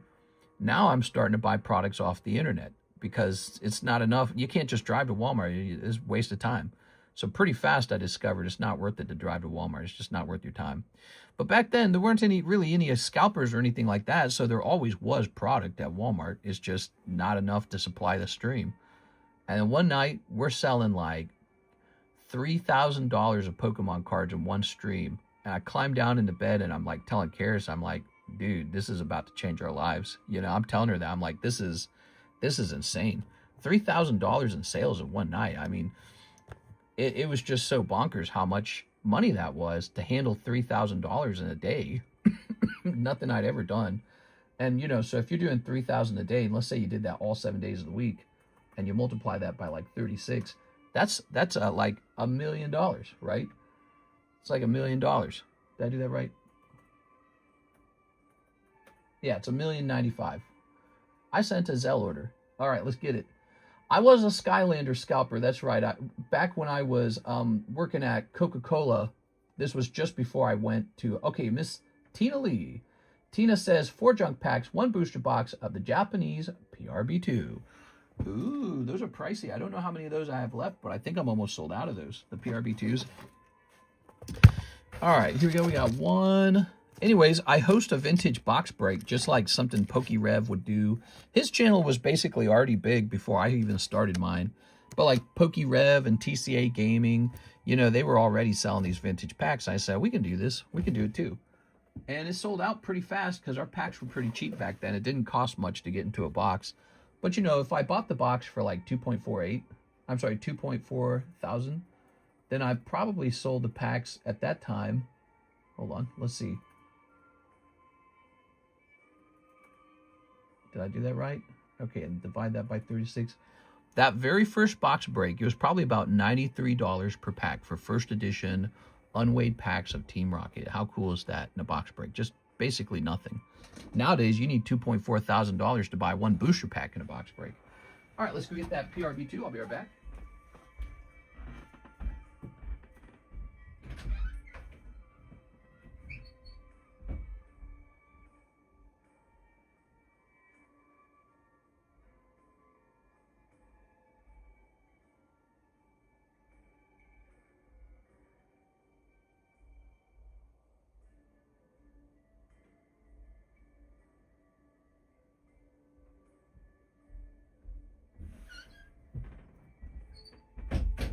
All right, here we are. You know, when we started, we got a lot of positive attention right at the very start, the very start. When it was just me and my guys from the Monster Hunter channel, everyone was loving it. And then when we started doing stuff like vintage breaks, the attention exploded. And all of a sudden, we had a lot of haters. They hated what I was doing. They're like, nah, you can't do that. They're like, why would you let some other guy open your cards for you? Here we are. It was COVID, and it made a lot of sense, actually. But then they were mad, too, because the packs weren't like retail price. And I'm like, well, I'm not Walmart. I don't get the packs at Walmart prices. It's just how it is. Here we are. So they were mad that it wasn't retail price. And they're like, well, he makes money when he sells these. It's like, pretty much. Here we are. The DoorDash driver gets paid when he delivers your food to your door. Here we are. But they didn't like it. And, yeah, there were a lot of people calling it a scam. They called it a fad. They said it sucked. It's the worst thing since, you know, probably World War II. A lot of haters. And, which I was already used to because we had haters over on the TheCardconomist channel too. Wow, look at all these cards, man. Wow, we got some vintage Nintendo going in here. That's cool, man. Am I up soon? You should be up soon, but first, it's going to be Tina Lee's turn. You ready? We've got... Wow. That's from 2019. That's an older card. Ooh, yeah, some poker cards in this one. Oh, yeah. Oh, man. Look at this, man. Dang, that's like the last round of the Pokemon, I think. So I don't think I have any more of those Pokemon rounds. All right. There we go. So what do you guys think of that story? Do you guys like that story? Was it interesting at all? Toss this over here. Yeah, we've had a wild ride. We've been at it for 7 years. The last year has been really interesting. Pokemon card prices have been exploding. There's more people than ever doing rip and ship. So there's like 1 million people doing it all over the place on all kinds of platforms. And, you know, I've got like a bottleneck on my product. I primarily actually host breaks. I'd say that's our primary product. Like this guy right here. Have you guys been thinking about jumping into this Pikachu Gengar break for 128? You should. Just check it out. We got the sub list and the Gengar. And so I'd say this is our main product now, are these breaks. The breaks, the Poke Shuffles, the live customs. This is what people love the most on this channel. We specialize in it. But the problem is we're not getting any returns anymore from PSA, and so we have an inventory problem right now, and it probably affects us a lot. Are you ready? We should be showing you fresh slabs every night. I can't do that unless I get returns.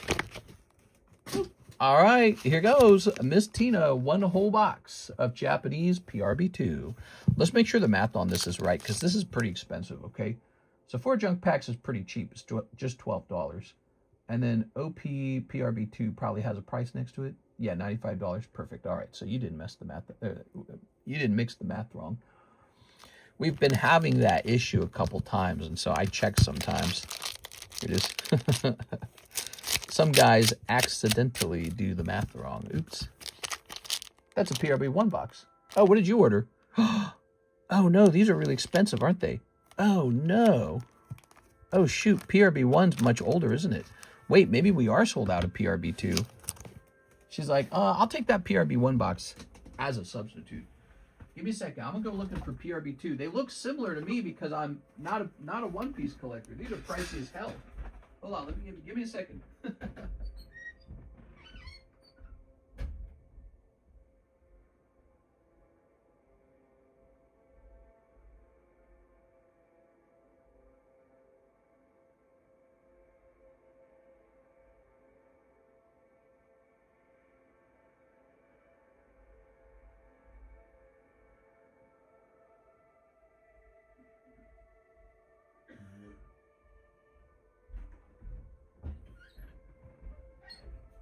All right, I'm back. What do I do about this PRB1 packs? I don't even know. All right. We happen to have just 3 boxes of PRB2 left as well. So, and they are kind of similar. Their box shape's the same.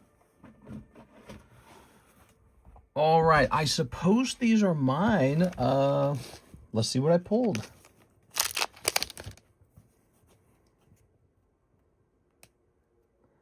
Lemon's got a question for me, but let me do this real fast, Lemon. Oh, wow, that's the one I wanted, was this guy, because everyone knows him. And some of these.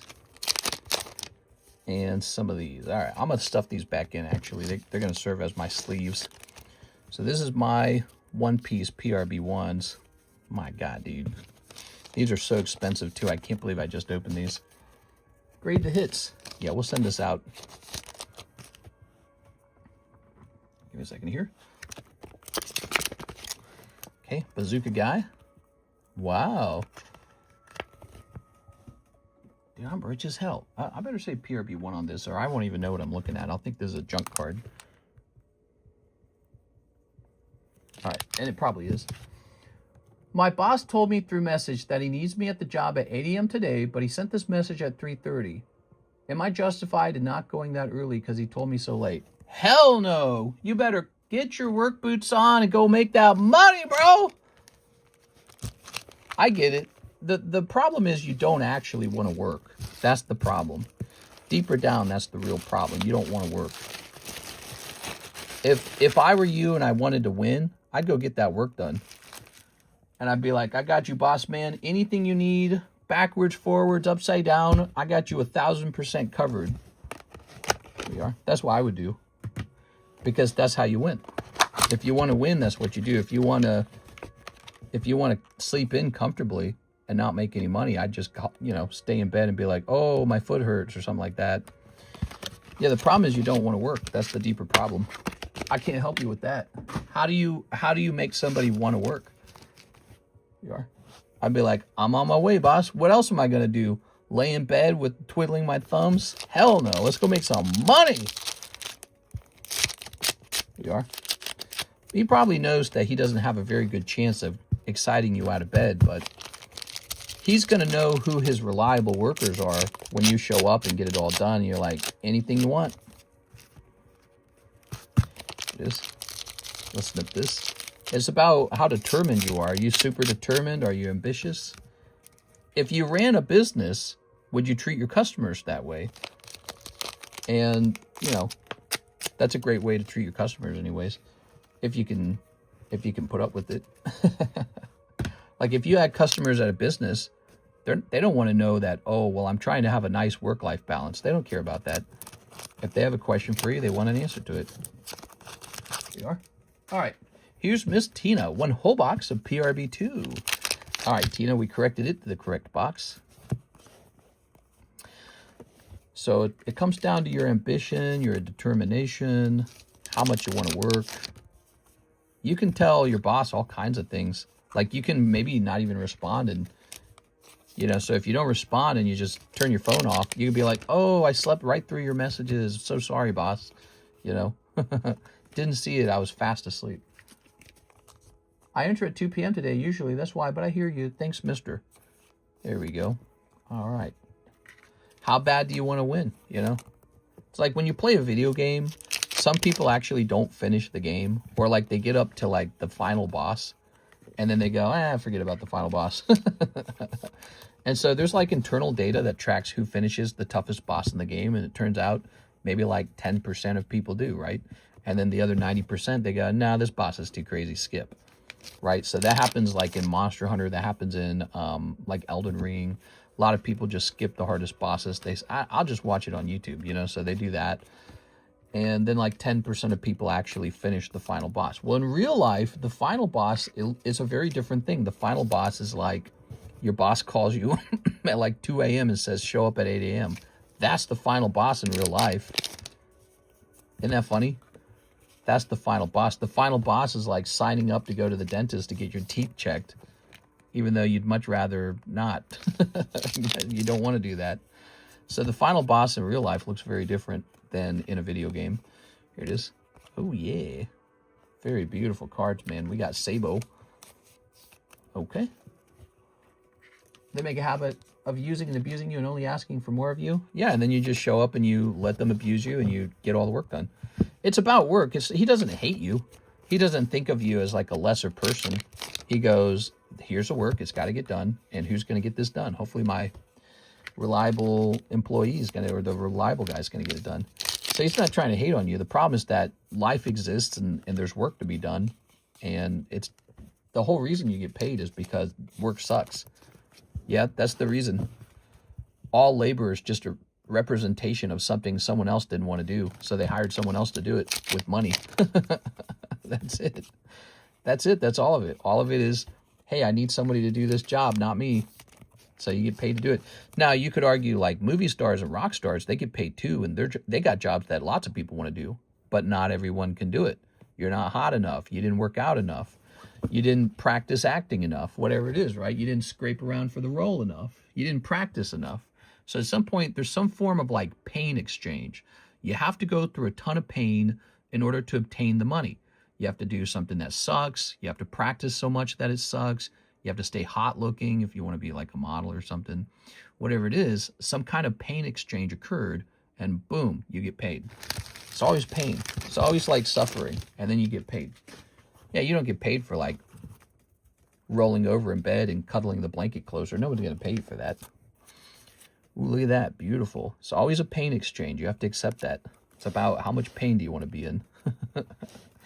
If you're the kind of person that's like pain comes first and I want to be rich, you're going to be a rich guy at the end of the, at the end of the day, if you're somebody who says, I want to be rich, no matter how painful, you will be rich. You just keep working on whatever hurts the most. It could be applying for more jobs. It could be learning a new skill. It could be practicing. It could be talking. It Could be whatever paperwork. Oh, who likes paperwork? But if you accept that earning money is sort of like a function of pain and effort, then, and you go, I'm down, you know, bring out the torture chambers. You're going to make it, man. You're going to get really rich in life. All right, Miss Tina, let's grab your bag. You're going to make it if you accept those ideas. You have to accept them. You have to, like, it's like a contract you sign with the devil almost, you know? Let's find your bag. So there's a contract you have to sign with the devil about how much pain you're going to be in. You, yes, sir. I'll be in lots of it.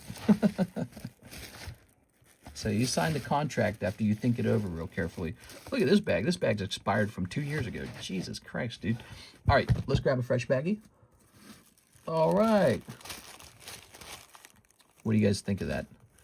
Making money is a deal with the devil. You got to accept it. You got to accept that you're going to be in lots of pain. No one wants to pay you to do something that everyone already wants to do, you know? Oh, well, I'd rather lay in bed. Yeah, everyone wants to lay in bed. Yeah. Very nice. Now, if you think you're getting underpaid, that's a different subject. You can go look for a competing employer. Let's say you're the guy and you get everything done. When your boss calls you at 3 a.m. in the morning, you're like, I'm on my way. Have no fear. I get it all done. Well, you go to the next guy and say, I think my current boss undervalues me because I'm the guy who gets it all done. Let me get hired by you and you can pay me better and give me better, you know, better benefits. Because trust me, I am the guy who gets it all done. And I don't break any rules and I don't touch anyone's butt and I don't get myself injured. You gotta do all those things, you know. All right, Tina. Nice. Very good. What do we got next? Miss Tina's all done with her big order, and I believe we're about to get an order from Justin. Let's see. We got an order from our friend Chris A, actually. Mr. Chris had another order. Chris, he said, Japanese Weissblau. All right, here it is. And then after this, it will be Mr. Justin, okay? It's almost your turn, Justin. Chris A. Very good. A lot of people have kind of like a hostile attitude toward work, and they have a hostile attitude toward management, and they have a hostile attitude toward like business owners. It is. And it's because they're not crazy enough. You need to get crazier. Here we are. If you want to win, you kind of got to be a psychopath a little bit. You got to be like, personal comforts don't matter.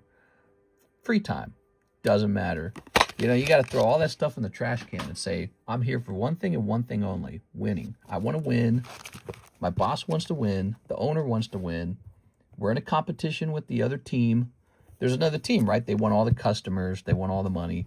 So it's a little competition. That's what every business is. It's a little competition.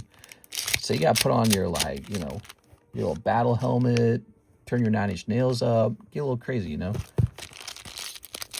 It's good to savor it. It's good to, like, enjoy it. Like a masochist a little bit, right? You got to savor it like a masochist.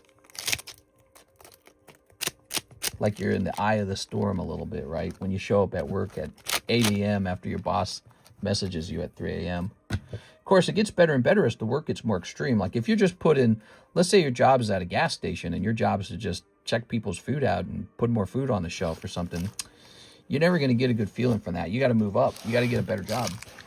So, you know, once you're done with that job, you got to go home and apply for something more intense than that. The more intense the work gets, the better, you know, because then when you start making big sacrifices to do a really good job, let's say you're like building homes or something meaningful. When you get extra work and it's really tough and the hours are tough and the customers are tough and your boss is tough and the weather's tough and you got whatever, like splinters in your hands, but you're still getting it all knocked out. That's such an intensely good feeling, you know, like it's like, we got it. We got it. The house is built. The money's made. Somebody's being minted into a millionaire. You know what I mean? Woo. Beauty and the Beast. I see the beast, but where's the beauty? How far along are the pack splits? I think that the rocket pack is about 4 people, and I think the tops pack is also about 4 people. So the tops pack is pretty close. It's about 4 spots away. Working 5 days for 2 days off is a scam, says CC Collects. Yeah, that's a conversation we've had in the stream before. I mean, look at me. I work all 7 days. You don't hear me complaining. I've done that since 2019. So that's 7 years. And we tried to take Sundays off, and I did that for a couple days in a row. And I just sat there on the couch doing this. Like, oh, what am I going to do? What am I going to do? What am I going to do? And just went back to work. I love it, man. Ooh, wow, you got a great one. Look at this, guys. Yeah, these Disney packs are super, super, super cheap. And the cards inside are awesome, by the way. I don't know if you guys thought about that. Not all work is created equal. Oh, yeah, I agree with that, but you don't see a lot of the worst parts of this work. You don't see, all the cleaning and the receiving and the financial and the taxes and, oh, yeah, we're running out of boxes and it's just some guy's got a problem with an order. We got to figure it out. We got to investigate it. And you got to negotiate with some guy over some price and wonder if he's ripping you off. And now you're doing more taxes and now you're doing more paperwork for the government because the government decided that, oh, you didn't provide accurate enough information with your EIN or some stupid crap like that.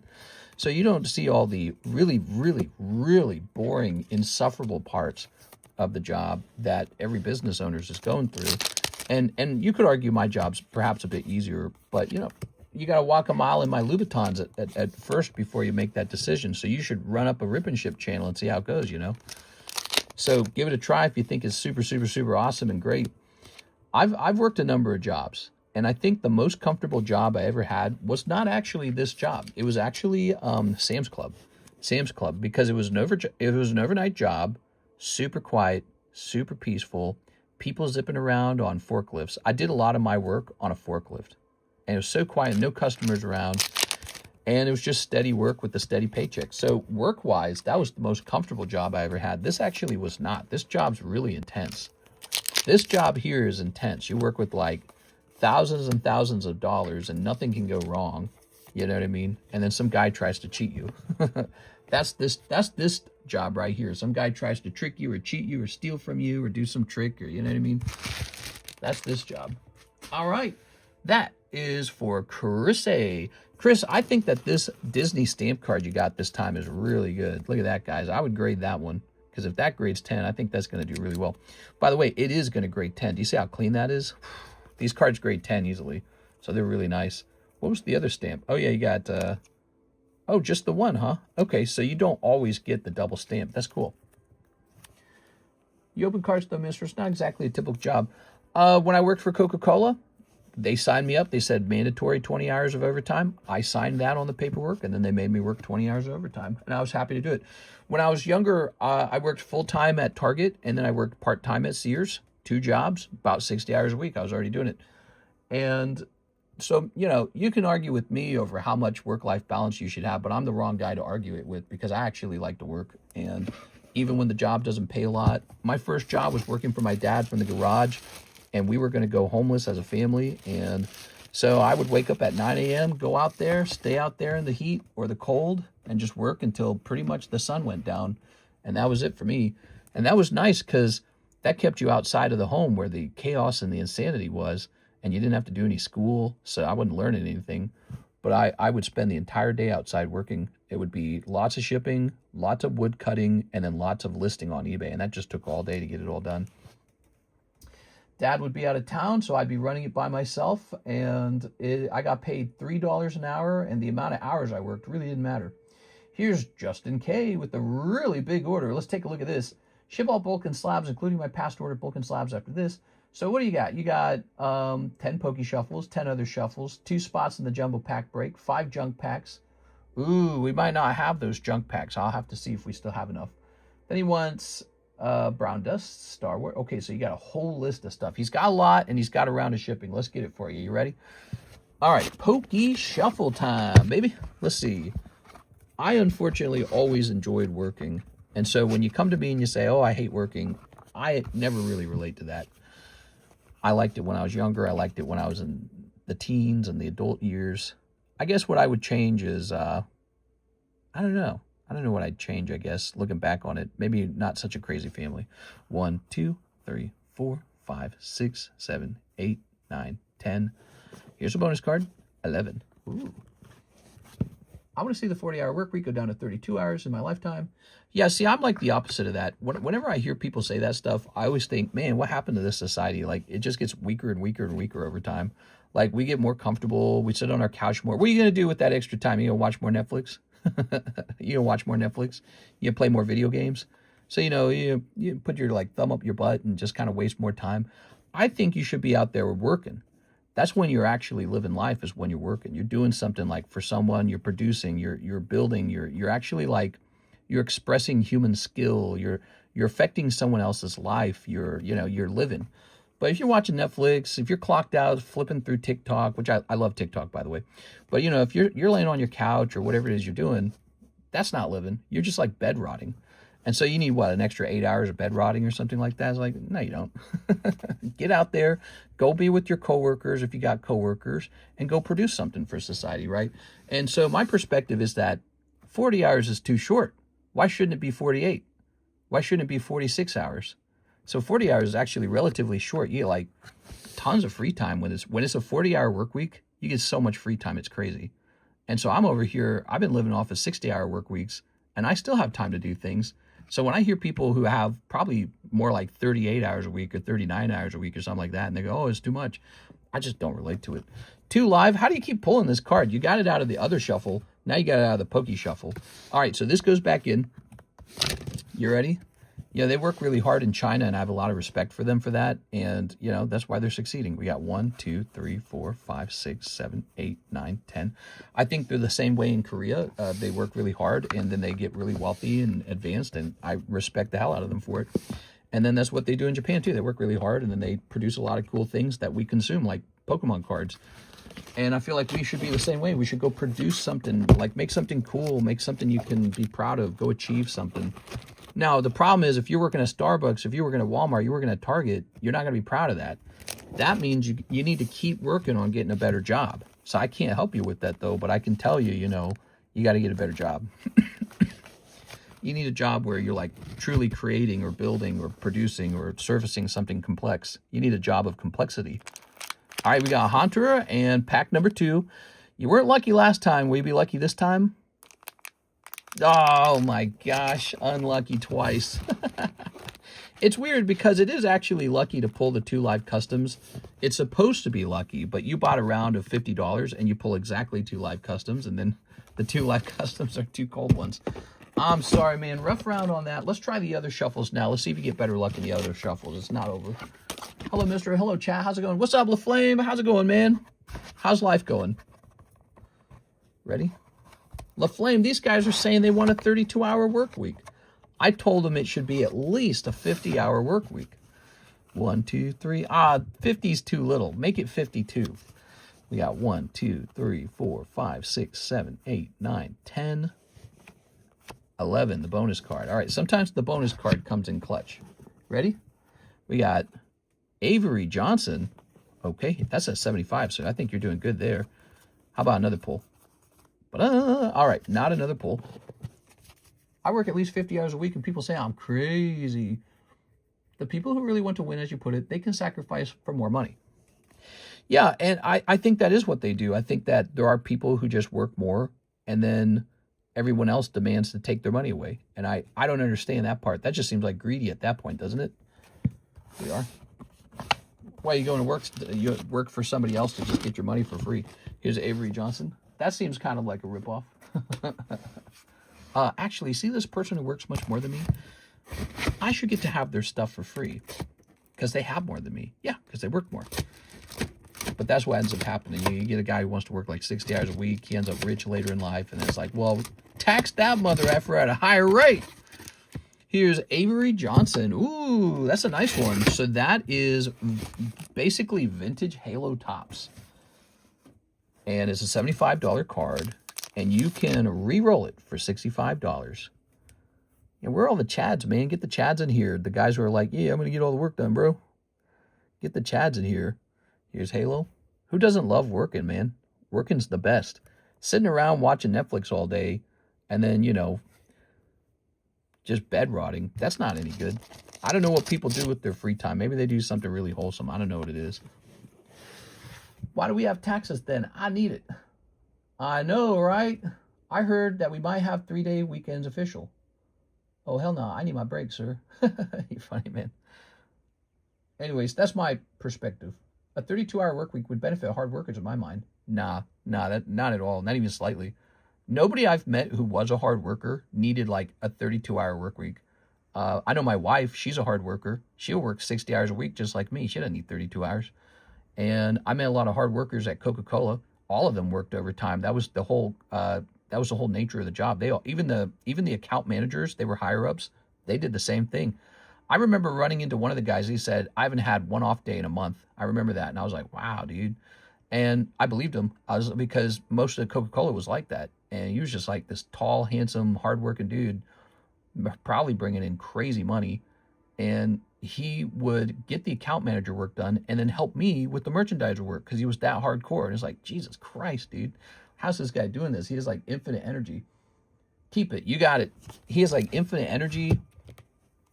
He doesn't have any weakness in his body at all. Crazy, right? He's like, I can get it all done. Amazing, though, isn't it? If you have that, it's like a gift. If you have that, you will be successful. There's no doubt about it. All you got to do is point that beam of energy at whatever it is that needs to happen next. Like maybe it's you need to work on your resume and apply for new jobs. Well, if you just have that endless energy and you can just point that beam of energy at whatever it needs, you're gonna bust through whatever it is, right? So that's what it's all about, man. Maybe you need like an energy drink.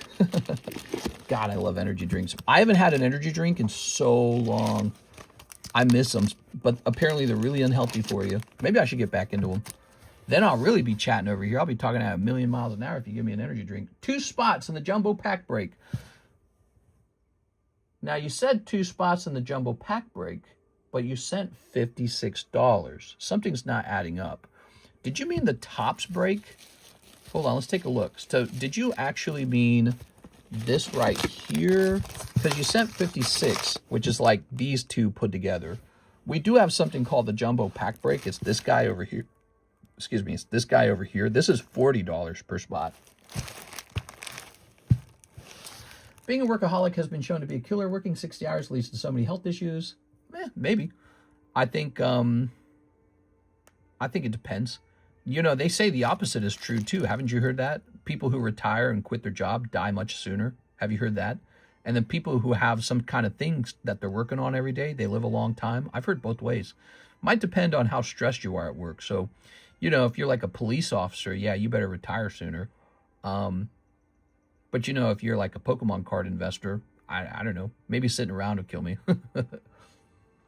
Mr. Justin, you sent $56 for 2 spots in the jumbo pack break. Now, I need to know what you meant by that. Did you mean 2 spots in here, which actually does add up to 56? Or were you talking about this? Because 2 spots of this is 80. Oops, I meant jumbo pack break, but I sent the amount for the tops. I got you. Okay. So what you can do is you can send an adjustment, and then, so I think the adjustment would be $24, wouldn't it? Would it be 24? So if you want to do that, I'll set that to the side for now. And then let's go ahead and take a look at the rest of the order. So you want 5 junk packs. That's pretty easy. But do we have 5 junk packs? We only have 2 junk packs. So you're going to have some leftover money from that. So hold on. We only got 2 of these left. That means you got $9. Okay, so Justin, you have $9.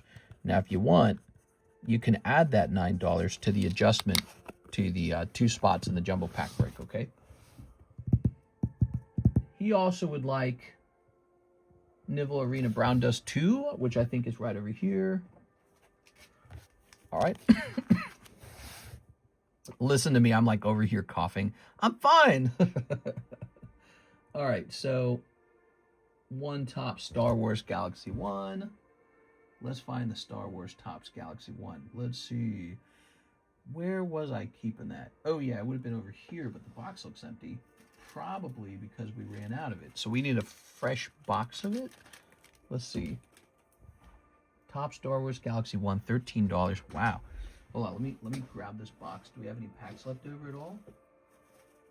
Boy, we sell the crap out of those, man. Those were so popular. Let me get a fresh box, I guess. Let's see. I have a $2 credit, so I'll send 22. I have another $2 credit. I'll add the $9 toward the Nova Pack. All right, so I'll look for that $2 credit as well.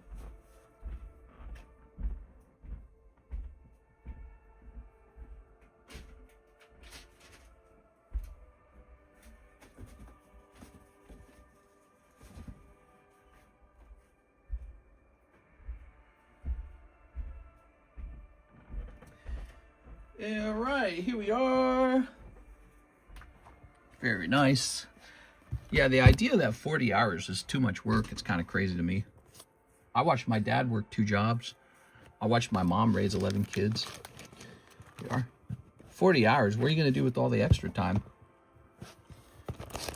Watch Netflix, play video games. Here we are. All right, good. Mister, did the first edition fossil pack arrive from grading? It's still with them. They still got it. They split it into 2 orders, in fact. They took all the wax packs out. So don't worry, though. It's in queue. They're just, they're shut down. I guess it's a really slow thing. But it's with them. Guys, buy some vintage packs. I got a good feeling about it. Domino's tastes really good. Got 2 pizzas and garlic bread. Here we are. Boy, last time we had Pizza Hut, we were like, man, this stuff is kind of gross. Pizza Hut's kind of struggling. Oh, man. All right, there we go. So he ordered a 1993 Star Wars Galaxy 1. Look at that fresh box, everybody. Didn't that look good? Grow food in my garden, walk my dog. Here we are. Very good. Grow food. We had a garden. I was a kid of 11 children. I was one kid in a family of 11. And we had half of our yard converted into an actual garden with tomatoes and cabbage and all this stuff, okay? And once it's all planted, you've done most of the work, right? You don't do a whole lot of work after. You fertilize it, you plant it, there's cow manure in the soil, you do the tilling or whatever, then you do the planting, and then after that, you like water it, I guess. In the fall, you have to harvest it. But yeah, the waiting time in between, there's not a lot of work to do in between.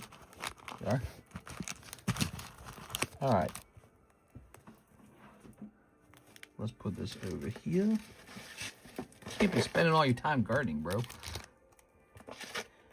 Actually, if you consider gardening work, which it technically is a job, then you would just be doing more work, wouldn't you? Walking your dog is kind of work too. That's a job people get paid for, dog walking. Maybe your job, maybe you're just not in love with your job. It is. All right, so we got these over here. Panini Minecraft Hobby Pack. So the Hobby Pack. Oh, okay, I know what that is. Give me a second here.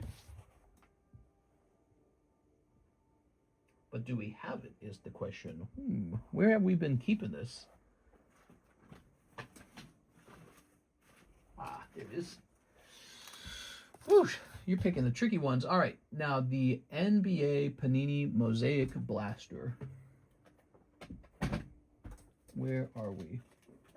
Let me pull this up here. I'm thinking that with the 32-hour week, you'd get more overtime paid sooner. Well, that's just a subject of like whether or not people get paid enough. So if you're changing the conversation over to people should be paid more, yeah, everyone feels that way. It just doesn't work out that way. If you want people to get paid more, I have a recommendation. You should start a business and then pay people more money. And then you can go through all the same thing that the other business owners are going through and decide how you feel about it at that point. You'd be like, yeah, I love giving all the money away. Let's do that. It's great.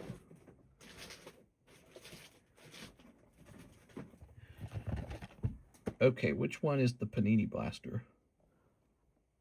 2023 NBA. It's got to be this one. All right. I'm so bad at sports cards, dude. All right, cool. Look at that nice sealed box. Wait, do you get the whole box? No, you just get one pack. There you go. Nobody does pack battles here? Yeah, we do pack battles. Sent the $11. Nice. There we go. Didn't your dad die from heart issues? No, he's alive. You gotta watch yourself, mister. Stress, sleep deprivation. Yeah, I mean, I could cool down by like 20 hours and I'd still get 40. So that's why I say when people say, oh, we gotta get rid of like the 40-hour work week, I was like, what are you talking about, dude? That's like That's not even the difficult amount of hours. Here we are. Ooh, actually, let's keep these in the box. I remember the 40-hour work week because I had that with Sam's Club and I had that with Target before I got the Sears job. And I remember I would get the work done and then I'd just have all day to goof off. Yeah. It went like this, right? So I'd wake up at 4 a.m. No, I wake up at 3 a.m. and the work started at 4. And then the work was done by like 1 p.m.-ish. And so I'd drive home and I'd have till like 1:20 p.m. to like 10 p.m. to do anything I wanted. So you just had like all day. And so I'm trying to figure out how that's not enough time. It is. You just had all day to do whatever it is you're going to do. Upper Deck Halo Hobby Box Pack. All right, you got it. There we go. I just had like this uninterrupted chunk of time throughout the whole day. I go back to sleep at about 10, 11, 12, 1, 2, 3, 4. Jump back up. Let's see. Chromium cover cards Playboys. Ah, the Trump Playboy packs. Let's see. I remember having lots of time on my hands, and I would like goof off, watch TV, play video games. But eventually, I started seeking college education, and eventually I started seeking that second job at Sears. So there's a point where I'm working at the college, at the community college, and I've got the Sears job and I got the Target job all together at the same time. And finally, my time is maxed out again. As it ought to be. English Weiss First Edition Azure Lane. Okay, Azure Lane Volume 2. I don't know, like, where you get, like, your advice from. Maybe you're getting your advice from something like some YouTuber or somebody told you you need to work only 32. Doesn't that seem like just some sort of abstract made-up thing? All right, USA Standard. Cool, so all of this and shipping. And then we're also going to take care of those jumbo packs. Robots and AI are going to take over in 10 years anyways. Yeah, I wonder how that'll work out. I mean, humans can't just have no work. You are. Ready?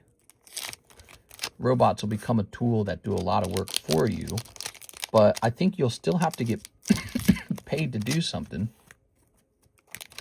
And what could happen, I know this sounds crazy, right? What could happen is almost like no one's allowed to have children anymore or something. So I think what could happen is instead of resources becoming super bountiful, it could be the other way around. Resources could be centralized and choked out from everyone else. So the idea that the people who own the robots and own the means of production and own all the money, the idea that they're just going to give everybody else a whole bunch of money, I doubt that's how it'll actually play out. You'll head to a point where you're kind of obsolete to the ruling class because you don't provide labor anymore. It is. And so that can end in two ways. The ruling class is super nice to you, or the ruling class is super mean to you. It is. But I don't know why the ruling class would be super nice, because I don't think they ever have been. Ready? Every week, one guy asks how much I work, and I tell him usually 10 to 15 hours a day. He asks again, man, you always hear, how many hours do you get? Yeah, it's a good thing, man. It's good, especially if you're young and you got to go, build your farm. You got to go build your stake. You got to go build your claim. And you want to have toys. You want to have a nice card collection. You want to have a nice vehicle. You want to be able to impress your girlfriend or tell your girlfriend, hey, I'm not one of those guys who thinks that we should work 32 hours a week and not have any money. You tell your girlfriend, actually, I'm one of the guys that'll get all the work done and make all the money. And then they go, ooh, I like this guy now.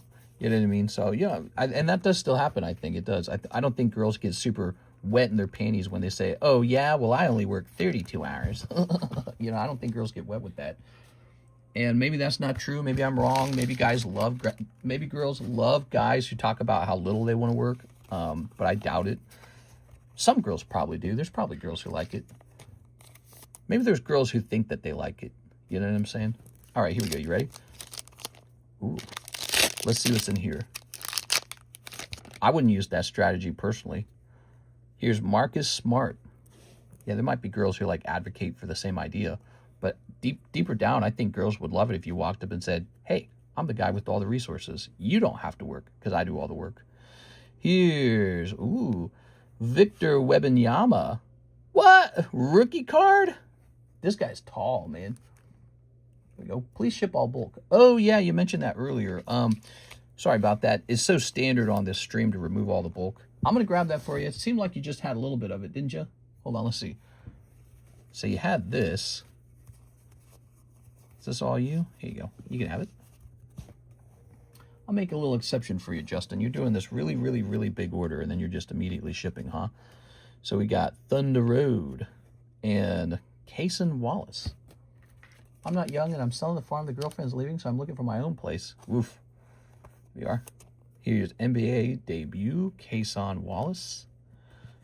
You know, we talk about these things, we conversate about them. Maybe ultimately none of it matters. Like if you sort of like break everything down, like materialism and all that stuff, like maybe you're just molecules and I'm just molecules, and you got to mix a DNA and I got to mix a DNA, and that DNA is just going to play out the way it's going to play out, blah, blah, blah, blah, blah, you know, and then the suns explode. Like maybe none of this conversation even matters. And ultimately, the only thing I'm supposed to do is convince you that you're supposed to open more packs so that I can go play out my biological, whatever, determined future, and you're going to play out your biologically determined future. Like maybe none of this conversation even matters at all. You know what I'm saying? Like maybe not even one word. In that interesting concept, we try to reason about something that's like futile. Here's, whoa, Jameson Locke. Like you're going to go home and continue feeling the way you feel. I'm going to go home, continue feeling the way I feel. Neither of us chose to feel that way. We were just born that way. Bada bing, bada boom. You know what I mean? You can almost like a computer that's actually, you think it's in an active, you know, self-aware mode, but it's actually in true passive mode the whole time. And even our consciously aware actions are just, they're just predetermined. Here's the Elite. Please to load the Wemby. Yes, sir. I'll load up that Wemby for you. Okay, we got the Elite Drone, the Elite Fighter. Okay, and we'll put the James Locke. He was like a main character in Halo 5, wasn't he? There you go. Guy, didn't Halo 5 like tease the whole TV show and all that? Here's Wembanyama. Top loaded time, baby.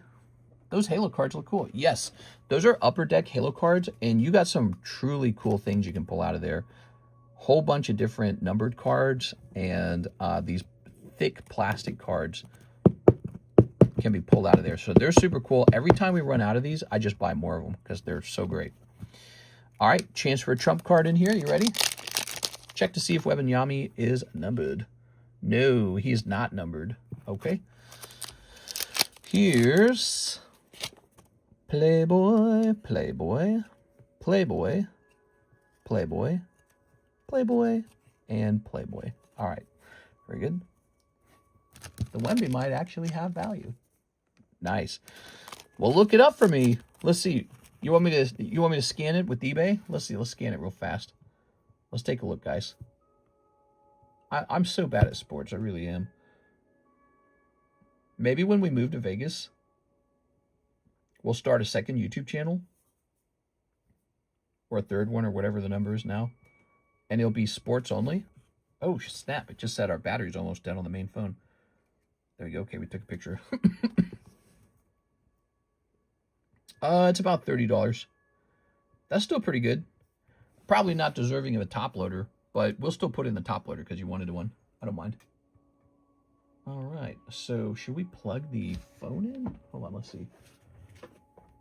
$30 is good though, right? You didn't pay $30 for the pack. You paid less than that. Plug that in. All right. There we go. The TheCardconomist. Yeah, we can call it the TheCardconomist. And maybe we can hire like 2 dudes to run that channel, and we'll just run 3 channels, 2 or 3 channels or something. Here we are.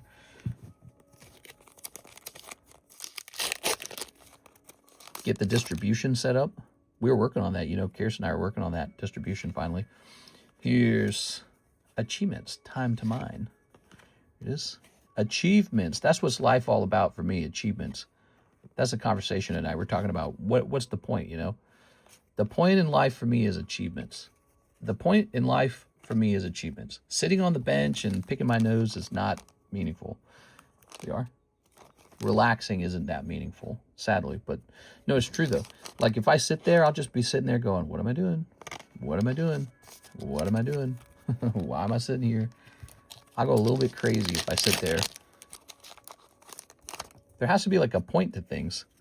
Here's Darth Vader. Like there has to be something to gain from it, or something to bet on. Here's the Kiss. Here's the Bounty Hunters. Now we're looking for an Etched Vader, okay? So if you pull that guy, you're the winner in these packs. Here we are. All right, so we didn't run in. Oops, we didn't run into the Etched Vader. Maybe in the next pack. All right. It's got to be a point to things. There we go. All right. Now what we got here? Some girls, some Hello Kitty, some Dancing in the Moonlight. Here's these ladies. Here's Yu-Gi-Oh. All right. I love the R on those. I think he means art. There we go. And what do we got over here? I think probably one of the problems with the conversation is that a lot of people are in unsatisfying, low-paying jobs. The minute you get a job that pays you better and you actually are kind of excited about the work, your whole perspective will change, I swear to God. The minute you like are passionate about your work, whoa, holy mama. All right, well, she's not naked. That woman today is probably about 60 years old. She had her time in the sun. Now she is 60.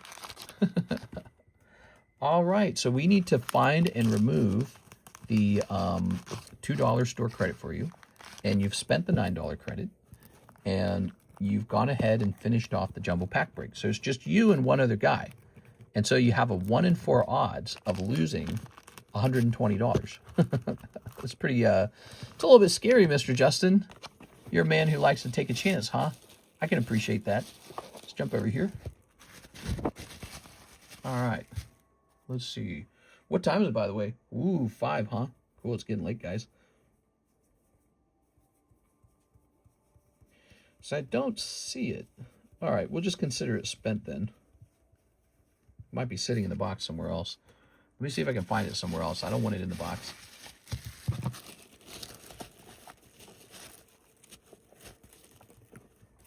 There we go. Yeah, I think the minute you find a kind of work that you're a little bit passionate about it, 40 hours doesn't seem so bad at all. You're just like, yeah, that's my job. And when I was younger, when I first went to community college, did you know the original degree I wanted was psychology?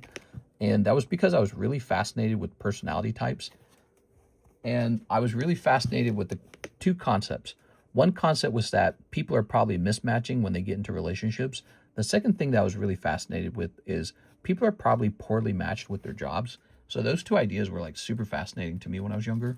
And I thought it would be cool to be able to sort of like figure out what every person is and then match them perfectly with the right job. Now, wait a second. You probably already have a bag. Well, looky here. You've already got a bag. All right, cool. So we'll take this and place this in here like that. And then we'll put all your little cards in there. Oh, it's early, mister. Yeah, that's right. It's not late. It's early. So let me hit refresh on your orders. And there we have it. 15 minutes ago, $11. Perfect. Here it is.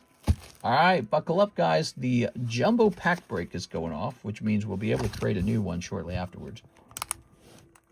He's taking 3 out of 4 spots for himself, which is something you can do. It's pretty risky, though. You're basically taking a 1 in 4 odds of missing the whole thing just to have $40 off, you know? So it's a little scary. You know the risk, though, right, Justin? You know it's scary that way, right? All right, here we are. So that's what we got. Scott and 3 Justins. You ready? I'm going to feel bad for him if he misses. We had an order just like this earlier today, and it was for the Pikachu sublist. Somebody bought 3 spots in the sublist, and another guy bought 1 spot in the sublist. And guess who pulled it? The guy who only bought 1 spot. So this is similar to that. You ready? All right. Call on the spirit of your ancestors to protect you in this time. Can you rotate the brakes real fast? I probably could, yes. It's all my fault, says Exia. What? You are. Oops.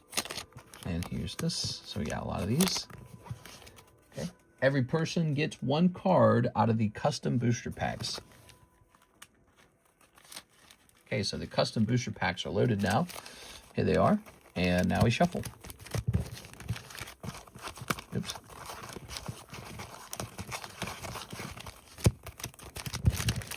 Not a lot to shuffle here. There's just 4 packs, so. All right, give me a number.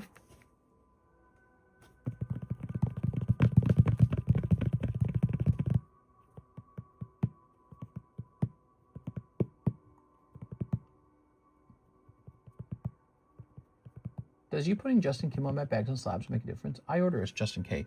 Yeah, it does make a difference because it matches the label. If you really prefer to be Justin K, we could probably do that.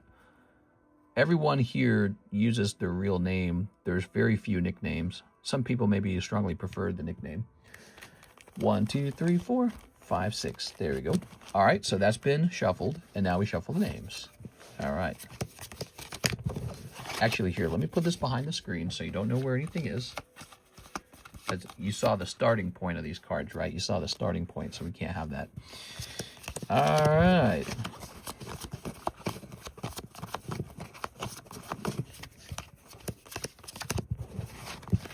Give me another number to split the names.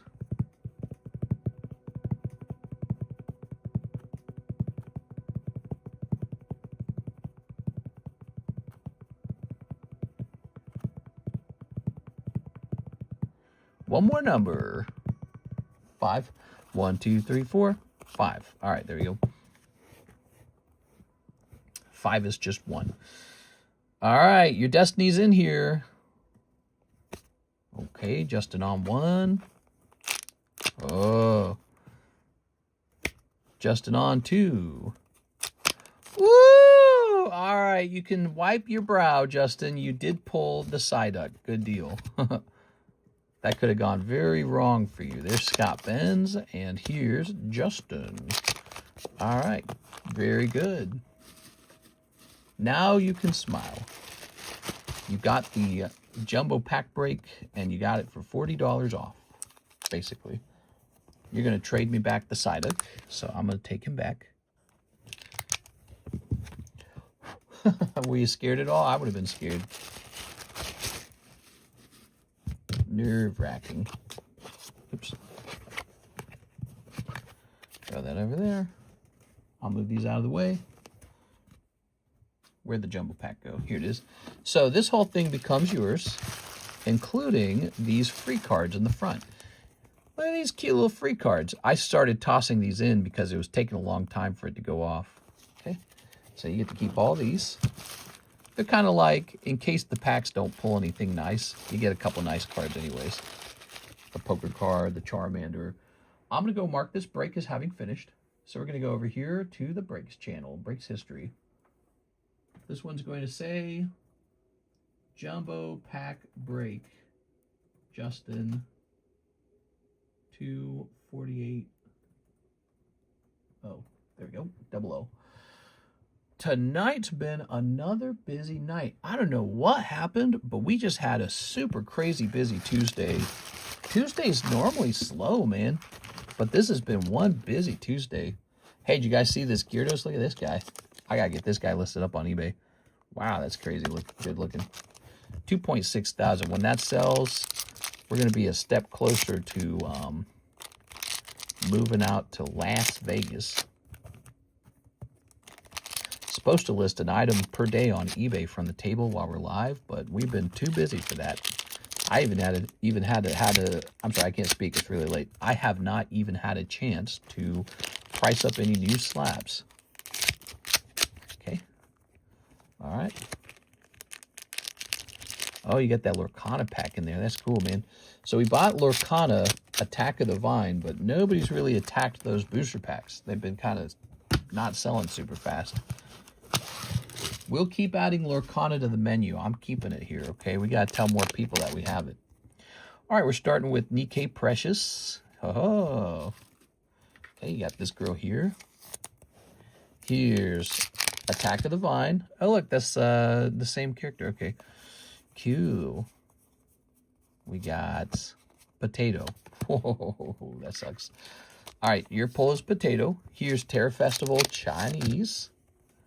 Okay, we got Duskull and Petulant. Oh, yeah. Okay, here's Disney Weisschwartz Blau. You got Ariel. We opened 2 boxes of this tonight. I thought it was actually pretty cool and pretty cheap. Here's Marvel Studios. Picking up some Spider-Man. Spider-Man. Here's the expensive Tifa packs that have gotten way cheaper. So I need to adjust their price. Bobby Corwin. All right. Now we've got Storm Emeralda. Here's Gyarados. Rawr. Okay, here's Evil. Here's a cold one. Here's Revavroom. Okay. We got Psyduck. Wank. Okay, Psyduck. He's quacking. Gem 5. Just got a Master Ball from Gem 5. Take all these packs away.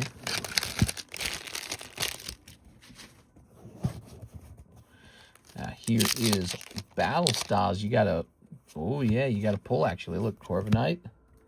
Nice. I was going to say, you got a white back. Here's more Pekko throwing his trash away. And he's kind of like pissed off or something. Vivid Voltage. What do we have in here? Pick-a-Peck and Orbeetle. Man. Okay, there's the Pick-a-Peck. Mr. Won't ever give up his ad revenue for the ladies. Shouldn't you be playing some ladies' night music? What do you think is ladies' night music? Maybe some disco. Ooh, very nice. And finally, Pitch Black, which is facing the other way.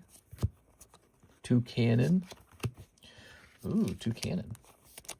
And Darkness Ablaze. All right. Here's Blaziken. All right. There we have it. Well, you did get a couple pulls out of there. Oh, man, you like to keep the bulk. I don't like the bulk, man. I'll say that. Let's see.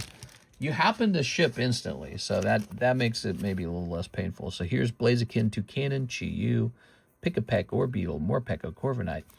We should ask a bulk shipping rate or something for the heavier items. Let's grab this. All right. Let's pour this in here. And we'll pour this in here. I like your big orders. Okay, so I'll say that. I like your big orders. You play some big ones. Only know that one song. It's Ladies' Night. How does it go? I don't remember that one. All right, Mr. Justin. Well, that was a big order for Mr. Justin. I liked it. Let's grab this. You entertained, man. You got the jumbo pack break, and you got quite a few other things open that we don't always get to see those get opened. So that was really nice. Let's go grab you a nice label now. Oh, what the hell? It signed me out. I got signed out of the label printing machine. Now, as you know, Miss Alexis won't be here until Friday. So today is Wednesday now, right? So you got a couple days left before she's officially here. All right, it's logging in, it's logging in, it's logging in. It takes forever. Justin K, who likes to be known as Justin K.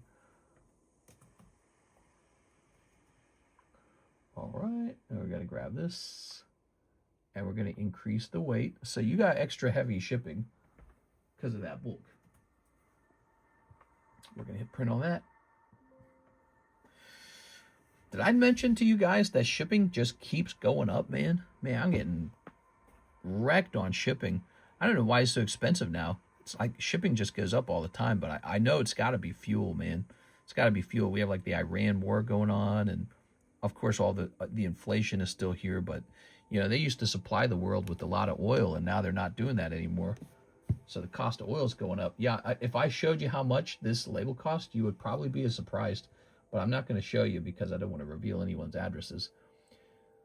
Mister, you're rubbing off on here. I guess the abundance and comfort we enjoy today wouldn't exist if most people wanted 32-hour work weeks. That's actually that's actually a great conclusion. Yeah, it's actually really important that society has a lot of people who passionately work, even if, for longer than 32 hours. And I'll go back to what I said earlier. I think that if you get a job that you're very passionate about, working 40 hours a week will be a breeze. In fact, working 45 hours a week will be a breeze. You won't care. You'll be like, yeah, I'm working on this thing. It's a project and I care about it. I want it to be good. And yeah, it's good to have people be that way. I encourage people to be that way. And if you're not that way, you might be married to the wrong job, There we go. Or maybe we need to do a shot of cocaine right into your... I'm kidding. Maybe you need a little bump. Try a little bump. There we go. All right. It'll change your perspective forever. I used to work 14 hours a day, 1 hour lunch. That's a lot. Yeah, 14 hours, that's pushing it. For me, I think that the sweet spot is probably like 10-hour days. That's it. 10-hour days. I think that if the average person worked 10 hours per day, 5 days a week, and then took Saturday, Sunday off, that's fine.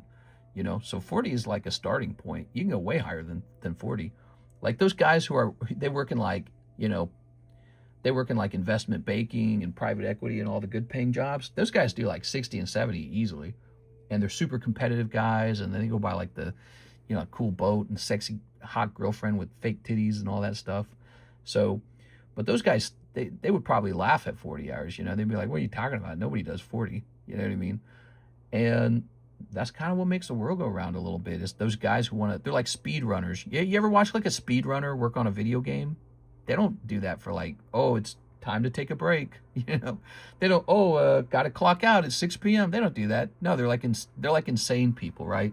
They get on their video game and they go 16 hours a day and they go on their keyboard all day long. And then one day they get the perfect run and it gets millions of views. Well, that's what the best surgeons do. That's what the best engineers do when they're inventing the AI that tells you that you should be working 32 hours a week. That's what all the best engineers do. They don't it's 7 p.m. I got to clock out from engineering on the cutting edge technology. They don't think that way. None of them do. It's their life, it's like their life. It's all they care about. They don't care about anything else. Nothing else matters. All right. What do we got? So what do we have left? I think we're done. So I think you got to find your passion. And when you do, you're going to want to work 40 hours. And if you have a crappy job, having a crappy job is like having a bad sex life. You got to go find something that you really like, man. And there's a lot of crappy jobs out there. And the robots should be doing those crappy jobs. Like I threw boxes for UPS once. Boy, what a soul-destroying, soul-crushing job.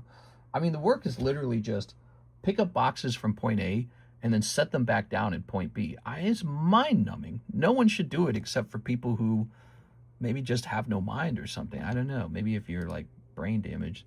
Or somebody pushes the carts in for Walmart. It's just kind of like a grueling job. You try not to hit a car. You try not to get hit. It's hot. It's too hot outside. It's too cold outside. And then you just push carts and it's like, that's it. That's a job. But it's like somebody's got to do it, but hopefully not. Hopefully not me, right? And then you got to go tell the world, I'm too smart to push carts. Put me in charge of something. Give me like tools. I want a computer. And go do something real cool, man. And then 40 hours will feel like a breeze. Just get something cool. Like one of the first jobs I had out of college, I was helping a bank, and they were transferring all the information out of an old database into a new database. And so they had like this database from like the 1980s, and they were doing a brand new database that just recently made. Very dangerous information has to be passed from one database to the other. And some of it is automated and some of it is manual. So my very first job was database transfer, which looked good on paper, but it was sort of like glorified, data entry. But it's like, you better not screw it up. It better be done like perfectly. Like if this guy had $3 million in his, he owns like a car dealership and he has $3 million in his account. You better damn well put it into the new database correctly, because you could make his money disappear or give it to the wrong person. So, you know, I was just sitting there doing that all day long, and I was wearing, you know, like business slacks and a little button-down shirt, like a total nerd. And I'd never had a job like that before, ever. I'd never had a job in an office. I'd always worked yucky labor jobs, which I was pretty good at those too. But I would come in and smelled like coffee, and I was at the bank headquarters. They had like a private restaurant for the workers, and you know, all of a sudden I felt really important. Like, wow, I'm with all these grown-ups. They're so much older than my old peers when I worked at like Target, right? Everyone here is older now, and their hair's done up, and they got their makeup on, and everyone smells good. They're all wearing perfume and cologne, and everyone wears nice shoes. Boy, when I did that job, it was such a just like shocking difference from the previous. It's clear that I'd entered a new class of like humans. Whereas when I was like just working for Coca-Cola, I was just some guy who had to put soda on the shelf, and it was a dirty, grimy job, and it was really physical, and you had to be fast and clever with that. Now you have to have conversation. Now you have to come off like you're not a crazy person. Hi, I wasn't like Toothless Joe jerking behind a Coca-Cola truck two years ago. I'm actually cool and smart like you. I'm civilized.